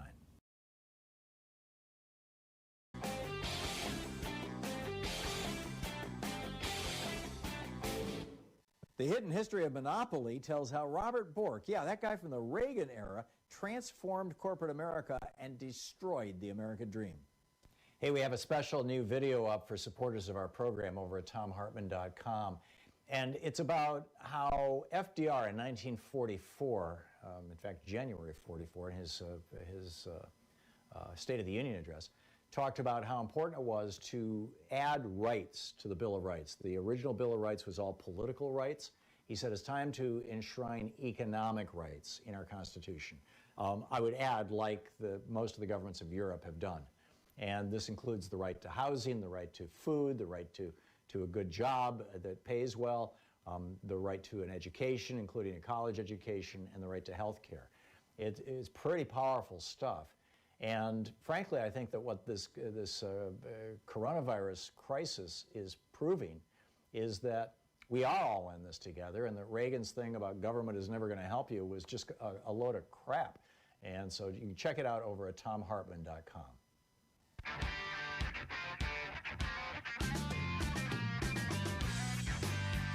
And welcome back. Thom Hartmann here with you. Let's check in with our old friend Ani Zonneveld, the founder and president of Muslims for Progressive Values. MPVUSA.org is the website. It's also the Twitter handle, MPVUSA, or Ani Zonneveld, ANIZONNEVELD.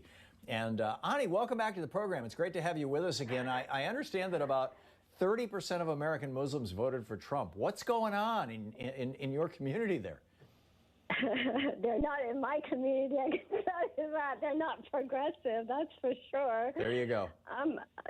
Well, looking back about 15 years or so, American Muslims are conservative at the heart of it, because they are not for LGBT rights, they are not for women's reproductive rights, they are not for egalitarian values, progressive values, right? Inherently so. And they tend to also be business owners, and so for them, hanging on to the dollar is more important than the rights, economic rights, and social justice rights for the rest of their fellow citizens. So it really comes from a very selfish perspective. And some of these are the older generation that tend to be more conservative, and they sort of bring their conservative values from wherever their home country is to the United States. So that's sort of like the historical background. And since for that 30%. Yeah, exactly. Actually, I think it's 35. So it's actually higher than that. Yeah. But since Obama, there was a shift to the Democratic Party. And so I think now, I don't, what's remarkable, Tom, is that about 12% voted for Trump in the first election, and it went up to more than 30% in this election. So, and this is, after the Muslim ban and all this demonizing of Muslims in general, et cetera. It's really I don't know how people can wrap their head around it. Yeah. We're seeing the United States shifting toward the religious right. Certainly, the Supreme Court is shifting toward. I'm not sure that all of America is, but we've got now a whole bunch of hardcore right-wing Catholics on the church, and as we saw recently, in this case where they said that Governor Cuomo cannot close churches for public health purposes, which is bizarre to me. I mean, it's absolutely bizarre to me. And Amy Barrett is saying that, this is because the founders wouldn't have liked this. Well, the capital of the United States from 1790 until 1800 was Philadelphia. In 1793, Philadelphia had a terrible yellow fever epidemic. They didn't realize it was caused by mosquitoes back then. They just knew it happened in the summer. And a lot of the members of Congress fled. George Washington left town. And then it recurred 3 years later in 1796, and both the city of Philadelphia and the state of Pennsylvania imposed a quarantine on large chunks of downtown Philadelphia, just literally ordered people to evacuate. Leave your house, leave town, come back when the fall happens, when the leaves fall off the trees. And nobody who signed the Constitution, nobody who signed the Declaration of Independence stood up and said, "Oh, this is a violation of our freedoms." I mean, they're just so wrong, these right-wingers.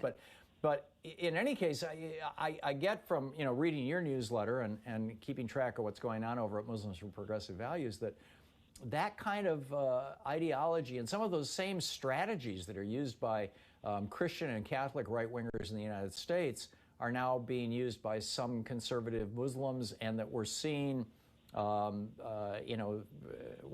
this trend with the Supreme Court and everything, and the Religious Freedom Reformation Act. That can you respond to that? Can you riff on that? Yeah. Totally. And, as a Muslim organization, we are very much in tune with theology and how theocracy is a clear path to a failed state. We address this issue in the Muslim majority countries all the time, and the human rights abuses, the economic rights, etc., as you were speaking to earlier on. And the fact that we are going down the same trajectory in the United States is really troublesome in how they've used the Religious Freedom Reformation Act to justify discrimination in the name of religion, and have the Supreme Court's position in that decision to say that congregations can this policy of disallowing congregations to come together for religious purpose trumps or that's a terrible word to use, but overrides public health reasons, and it's really quite appalling. Number one, and number two, the conservative Muslims have applauded this decision as well, and so what we're seeing, MTV is starting to see, is how the Muslim community is starting to borrow a lot of the modus operandi of the Christian right, and also using Religious Reformation Act to justify their particular religious and discriminating belief systems. And so there's one particular case was the female genital mutilation cutting in Detroit, and where there were federal charges against a doctor that actually did this illegal practice after office hours. And two of the girls that were cut were from Detroit, and two of the girls that were cut from Minnesota, from Ilhan Omar's district, and from Rashida's district. And the judge threw it out for whatever particular reasons that I'll address in a minute. But this too, they were trying to use, the doctor who's Muslim was trying to use RFRA, Religious Freedom Reformation Act, to justify female genital mutilation and cutting as a religious right, and when it actually has nothing to do with religion. So that's sort of how that's being utilized, which we really need to pay attention to. Doctors are now, people in the medical field under Trump are allowed to to deny services based on if it contradicts their religious beliefs. So if someone LGBT comes into the office, or if someone wants a birth control pill, these medical providers can deny services because if they feel it contradicts their religious values. This is just ridiculous. How is this any different from Taliban? Come on, people. Yeah. Yeah, well, I remember all the pictures of those ISIS pickup trucks with the guys with the giant flags and the assault rifles, and I was getting deja vu as I was watching these Trump trains. But it seems like the Americans are learning from them. Yeah, Americans are learning from this. Ani, we have about 2 minutes left. I know that this is not all unique to the United States. Macron and France have. France since the French Revolution, has been very much about being a secular state. What's going on there? Yeah, what's going on is that they're really starting to ramp up they're finally starting to address the issue of radicalism within their community. It's very difficult as a progressive Muslim. We've been working with Muslims there for many years, for about 10 years, and there's progressive mosques there.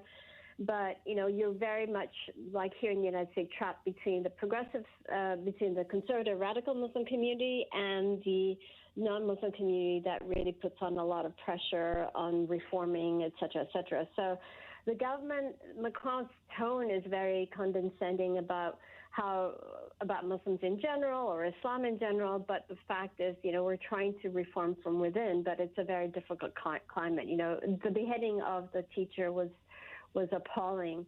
And so it's, sandwiched between those two extremes. And of course, Macron's pandering to Le Pen, which is a right-wing candidate. So we're not in a very good position. So this whole human rights perspective of Islam is still a challenge for us, even though we've been working in this realm for 13 years, but it's still, getting that word out. There is a human rights rooted interpretation of Islam. This is the kind of work that we're doing in Kenya, how we're reforming the Sharia court there to make it more women's rights compliant. People don't know that. But that's the kind of work that we do, and that's the kind of work that we're going to be talking about, Celebration of Life, which I'm happy that you're going to be attending. Yeah, and the Celebration of Life, I'm sorry, we're out of time. You can learn all about it at mpvusa.org and sign up for it and whatever else. And Ani Zonneveld, the founder and president of Muslims for Progressive Values. Ani, thank you. Keep up the great work. Thanks, Tom. Nice. Great talking with you. Great to see you again. Thank you. We'll be right back. It's 45 minutes past the hour. You're listening to Thom Hartmann. Visit thomhartmann.com for audio and video archives. Back with more of the news of the day and your calls right after this.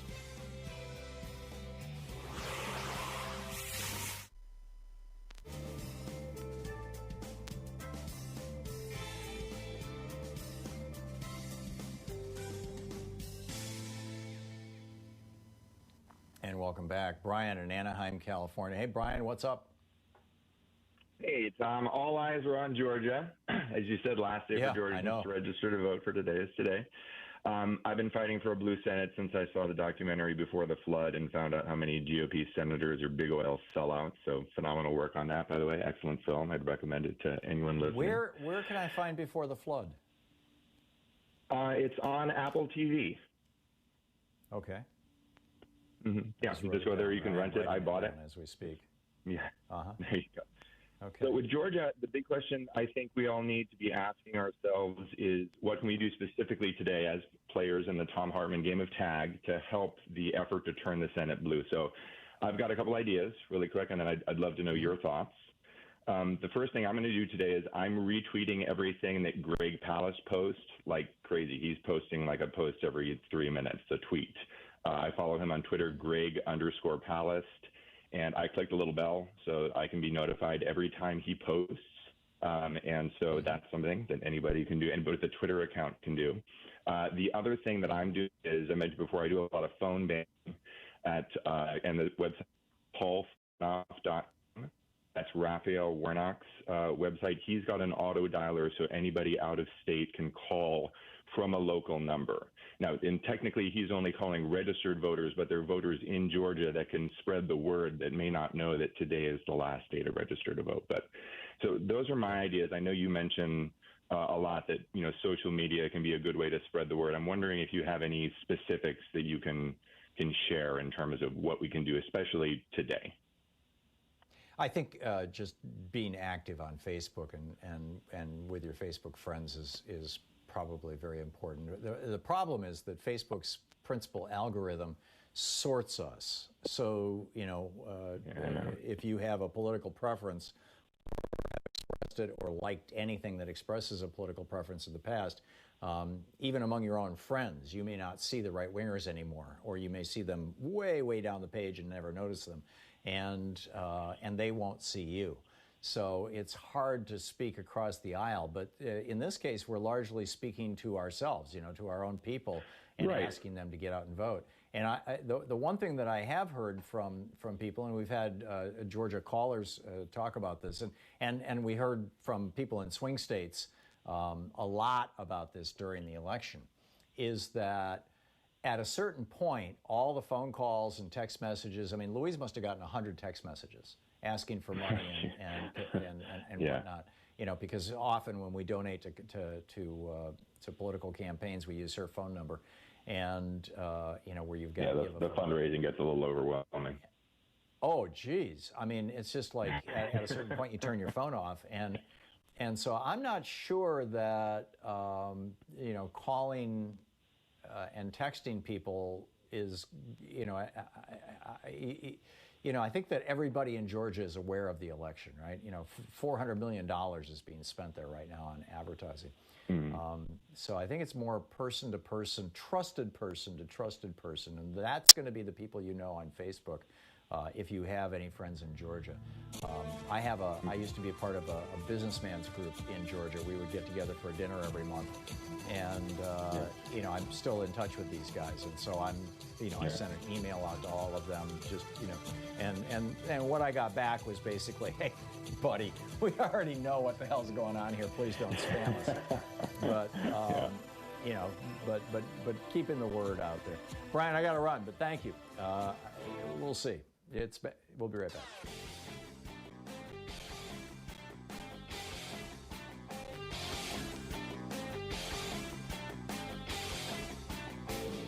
Share the Thom Hartmann Program with your friends. We're available on SiriusXM, Free Speech TV, Pacifica, commercial stations nationwide, YouTube, Twitter, Facebook, on the Thom Hartmann app, and you can even tell your smart speaker to listen to the Thom Hartmann Program.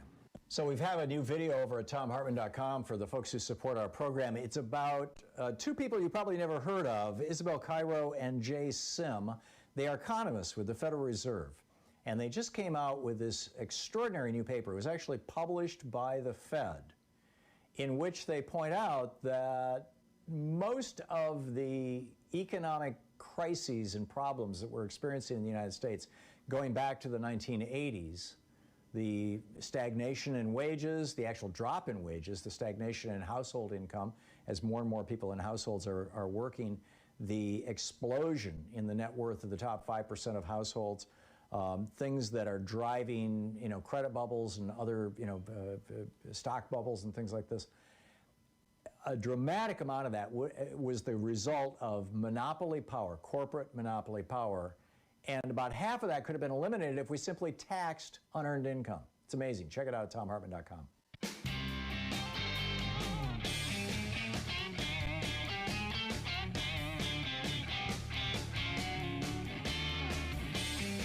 And welcome back. Marcia in Fairfield, Iowa. Hey, Marcia, what's on your mind today?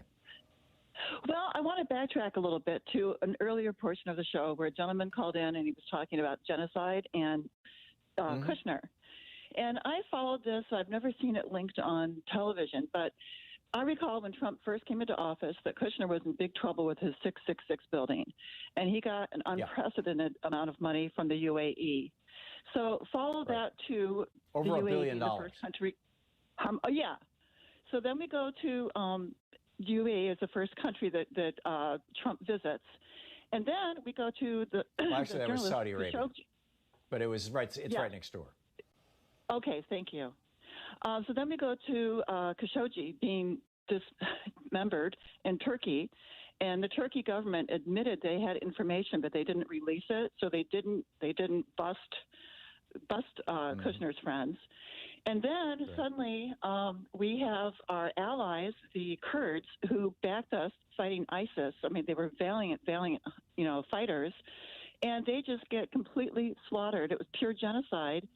To give Turkey a favor because they gave. See, I think that whole thing follows.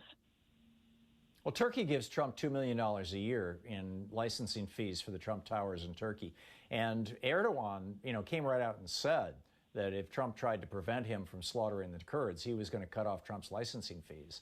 I thought that was the most underreported story of the year. And then Trump stabbed the Kurds in the back. It seems to me that high crimes and misdemeanors at the very least, and treason at the most, have been committed during this Trump administration, and it has almost always been to get money. Trump has these properties in these places. Yeah, and he's working on a deal with the Saudis. He was literally planning Trump Tower Moscow up until the day of the election, the day after the election. When he won, suddenly he had to stop. He was going to go full tilt boogie. He was assuming he was going to lose. The whole election thing was an effort to, number one, get more money out of NBC for a new Apprentice show, and number two, to steal as much money as he could raise, right? Which he's been doing all along. Right. I'm guessing he's made several $100 million off being president. Well, hell, we know he took $170 million just in the week after the in the month after the election, and no, in the first weeks after the election, he's taken over. It's well over $200 million now that Trump has raked in since the election. I got 3 fundraising emails from him this morning. I got one from Laura Trump. I got one from Donald Trump. I got one from the Trump fundraising committee. I didn't get one today from Rudy Giuliani, which, kind of is explained by where he is. He's busy getting specialized medicine that no one else will get. I'm guessing, I'm guessing that he's getting the whole thing. He's getting the steroids. He's getting the remdesivir. He's getting the monoclonal antibody treatment that Donald Trump got. No doubt about it. But I think you're right. In the meantime, our country is going down the toilet. Anyway, I think Kushner's behind a lot of this, and I just think he's like just this evil, person in the back corner is really doing a lot of this. I agree, and I'm not a big fan of holding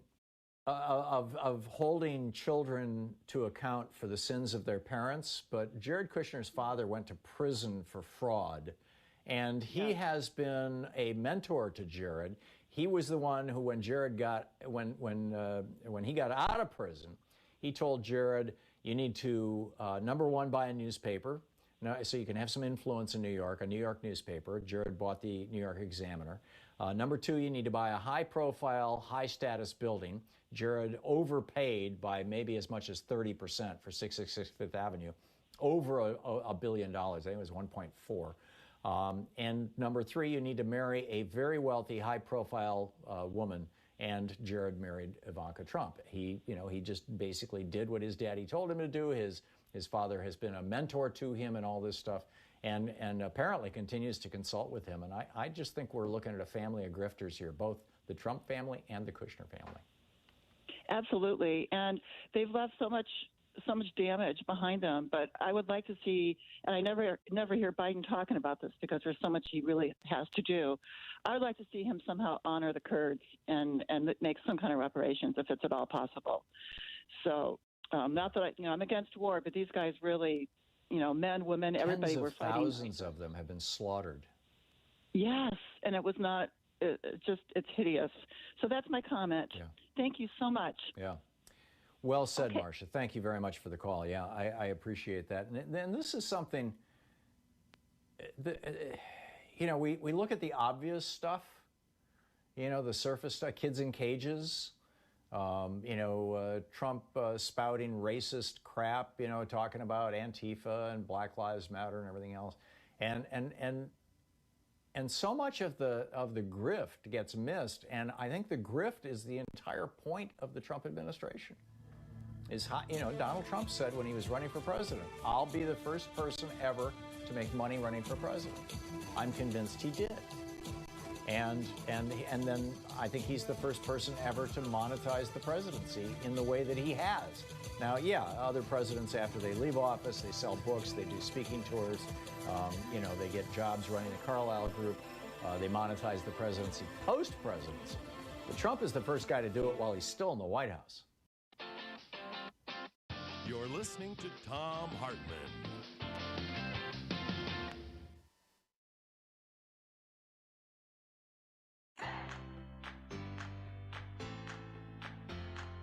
These companies support the Thom Hartmann Program. They are CB Distillery, CBD for sleeping. More info at cbdistillery.com, code TOM. The Clean Phone Pro phone sanitizer and charger. More info at thenewdealshop.com. ExpressVPN, the VPN that just works. More information at expressvpn.com/Tom. X-Chair, changing the world one seat at a time. More information at xchairtom.com. Bloomsy Box, simply better blooms. More info available at bloomsybox.com, code TOM. And Boll & Branch Sheets, crafted for the common good. More info at bollandbranch.com, code TOM.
We have a really exciting opportunity for you when you're giving to help Free Speech TV that is just today and tomorrow. That's it.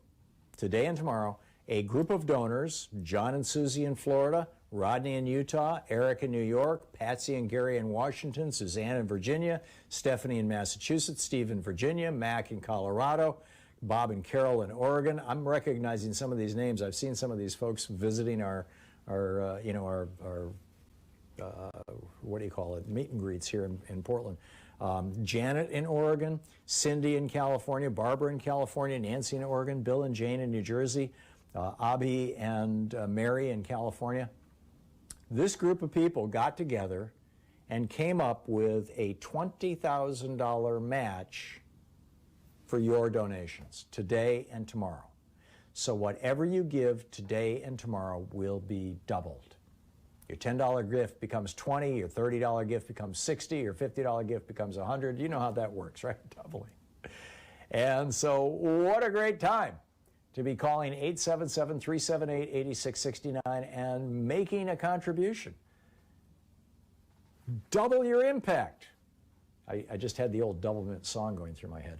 But here's your chance. Right now it's going through your head too, right? Free Speech TV is such an important piece of our media landscape in the United States. And it's so important that we keep it on the air. There are voices here that are absolutely essential for more Americans to hear. And anything you can do, by the way, to share Free Speech TV or the news about Free Speech TV with your friends is much appreciated. Try to make this as viral as possible. I really appreciate all the folks last week who were tweeting about Free Speech TV and what they love about Free Speech TV and things like that. It's great.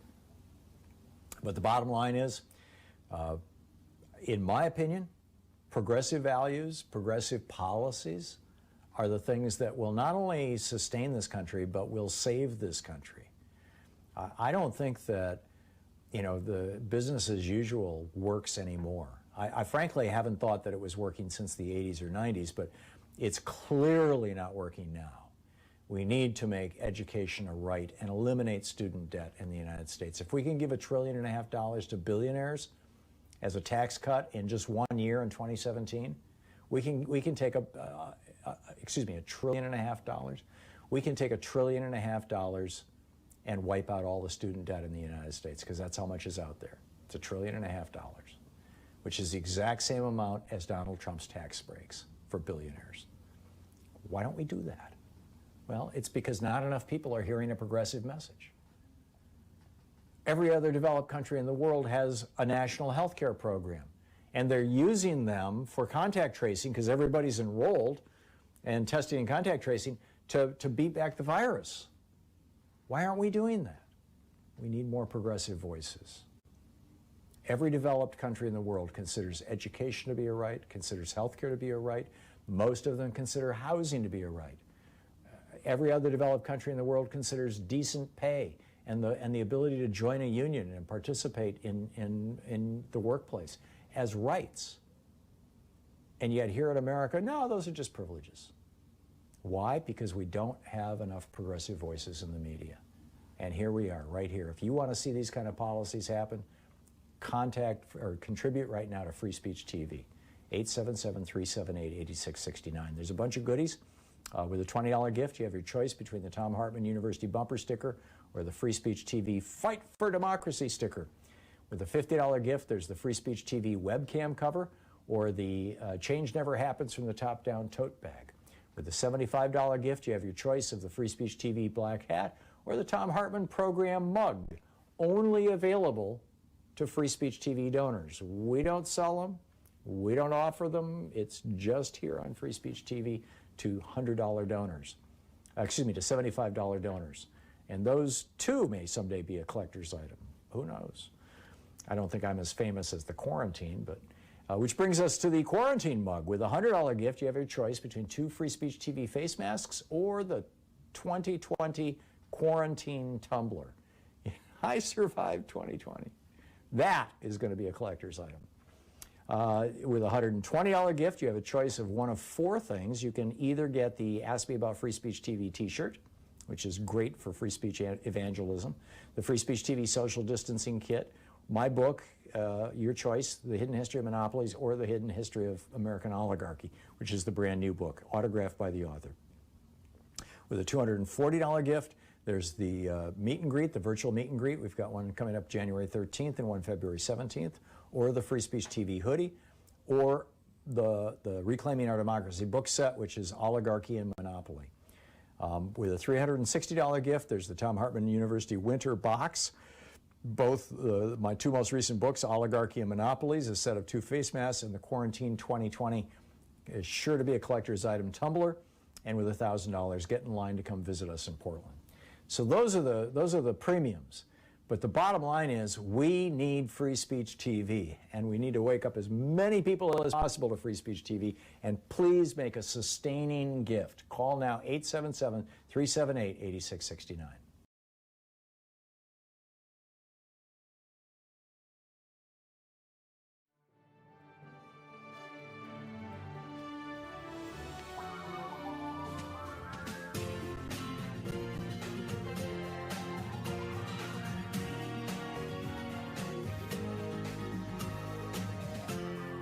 This is the Thom Hartmann Program. Welcome back. Thom Hartmann here with you. Yesterday, an old friend of mine, somebody I actually haven't talked to in probably,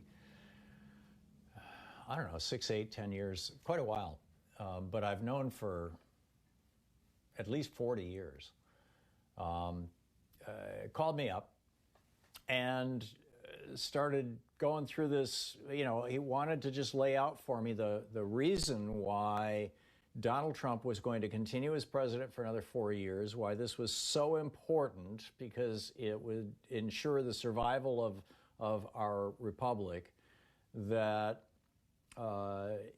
it just went into all this, that the deep state is running everything, including and the Fed is part of it, and blah, blah, blah, blah. And I get it, that this, this set of conspiracy theories are traveling like a virus. And I mean, it was frankly shocking to me, because this is a smart guy. And it's somebody I've known, for forever. And I just had to say, I'm sorry. I disagree with you. I didn't say you're wrong. I said I disagree with you. I don't believe those things. Those things don't comport with what I've seen that I believe to be factual. And I don't want to have this conversation with you. How are your parents? How's your brother and sister? Let's talk about our families. And we had a nice conversation, about our families, and we just stopped talking about politics. But when he first called, he was like, filled with this evangelism, which is like one of the first signs that somebody's the member of a cult. Cult followers. Here's the thing, and if you've ever had religious zealots approach you and try to convert you, you understand this. But it's something that I think most people are broadly unaware of, but is a truth about human behavior. And that is that the things we're certain about, we don't feel any need to convince others of. I mean, when was the last time somebody walked up to you and said, "Did you know that the earth is round?" Now, I get that there are some people who believe the world is flat, and this is another one of those. In fact, again, in this mind-boggling documentary about social media, specifically largely about Facebook, but about social media more generally, called The Social Dilemma. Louise and I watched this over the weekend. It's on Netflix. It's free if you have a Netflix subscription. And, it was just like validating everything that I thought I understood about all this, that there is a conspiracy theory that has been spreading on Facebook for a couple of years, or for some time now, that the world is actually flat, and there's people who are actually believing it. But in any case, back to my original point, when we have shared consensus about things, in other words, when we all understand that something's real, then we don't feel the need to bring that up. Hey, did you know that we have, that it's fall, that the leaves are falling off the tree? Well, you might bring it in. It's not pretty, but, it's not like, hey, let me tell you about this. And when there are things that we hold as beliefs and know that they're beliefs, there's little objective proof for them. But we have no doubt about them. People who really believe that, in the context of religion, for example, that, Jesus was who the church says he is. And the things that he did and said are actually the things he did and said. They tend not to be the people who are knocking on your door. The ones who are knocking on your door tend to be the people who are still unsure of their own belief.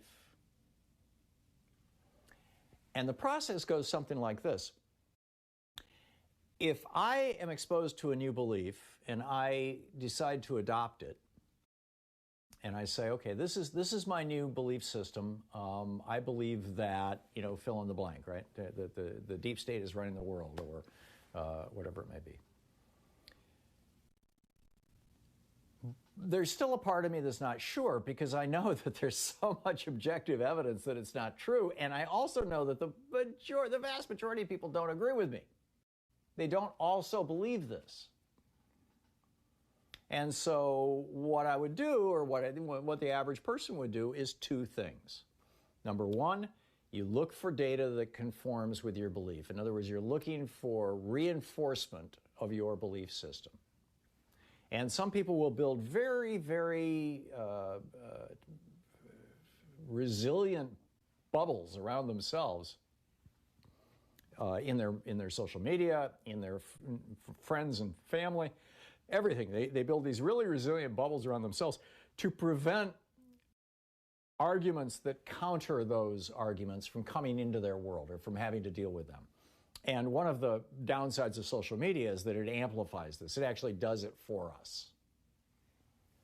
I have a really hard time I was thinking the other day that I should create a new Facebook account, a new Twitter account, and just follow right-wingers so that I can see what they're saying, because I have no idea, right? With my Twitter account, my Facebook account, I never see right-wing stuff, or very, very rarely. And right-wingers on Twitter and Facebook very rarely see left-wing stuff. So in any case, number one, the first thing that people do is they build this system of belief reinforcement. And then the second thing that people typically do, once they're like 75% convinced of the reality of their new belief system, is they try to convert other people. And the reason for this is really simple. If I can convince another person that my particular belief is correct, it validates that belief for me, right? If I'm unsure that Jesus rose from the dead, but I can convince 3 people in an afternoon going door to door that Jesus rose from the dead, and that they all go, yeah, okay, I get it now, then that further solidifies my belief. Whether it's in something religious, or whether it's a conspiracy theory, or it's some totally wacky thing like the world is flat. So, we have to understand where this is coming from. And I think that, when somebody is in evangelism mode, that's when they're most vulnerable to being talked out of their belief, because they're evangelizing to reinforce it. So if you have a family member or a friend or something, just know that.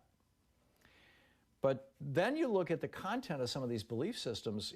For example, my friend was telling me that in the next week or two, sometime before the Electoral College meets, there's going to be this giant event, and it's going to cause Trump to be declared president. Well, this is what Donald Trump said this morning. This was during a ceremony at the Oval Office. He was asked about Rudy Giuliani, and he said, Rudy's doing well, just spoke to him. He said, by the way, the case has been made. If you look at the polls, it was a rigged election. You look at the different states, the election was totally rigged. It's a disgrace to our country. It's like a third world country with those ballots pouring in from everywhere using machinery that nobody knows ownership, nobody knows anything about. He says, and now we find out what we can do about it. But you'll see a lot of big things happening over the next couple of days, which is almost word for word from what my friend said to me yesterday. In other words, Trump is encouraging these bizarre beliefs, this cult, this belief system.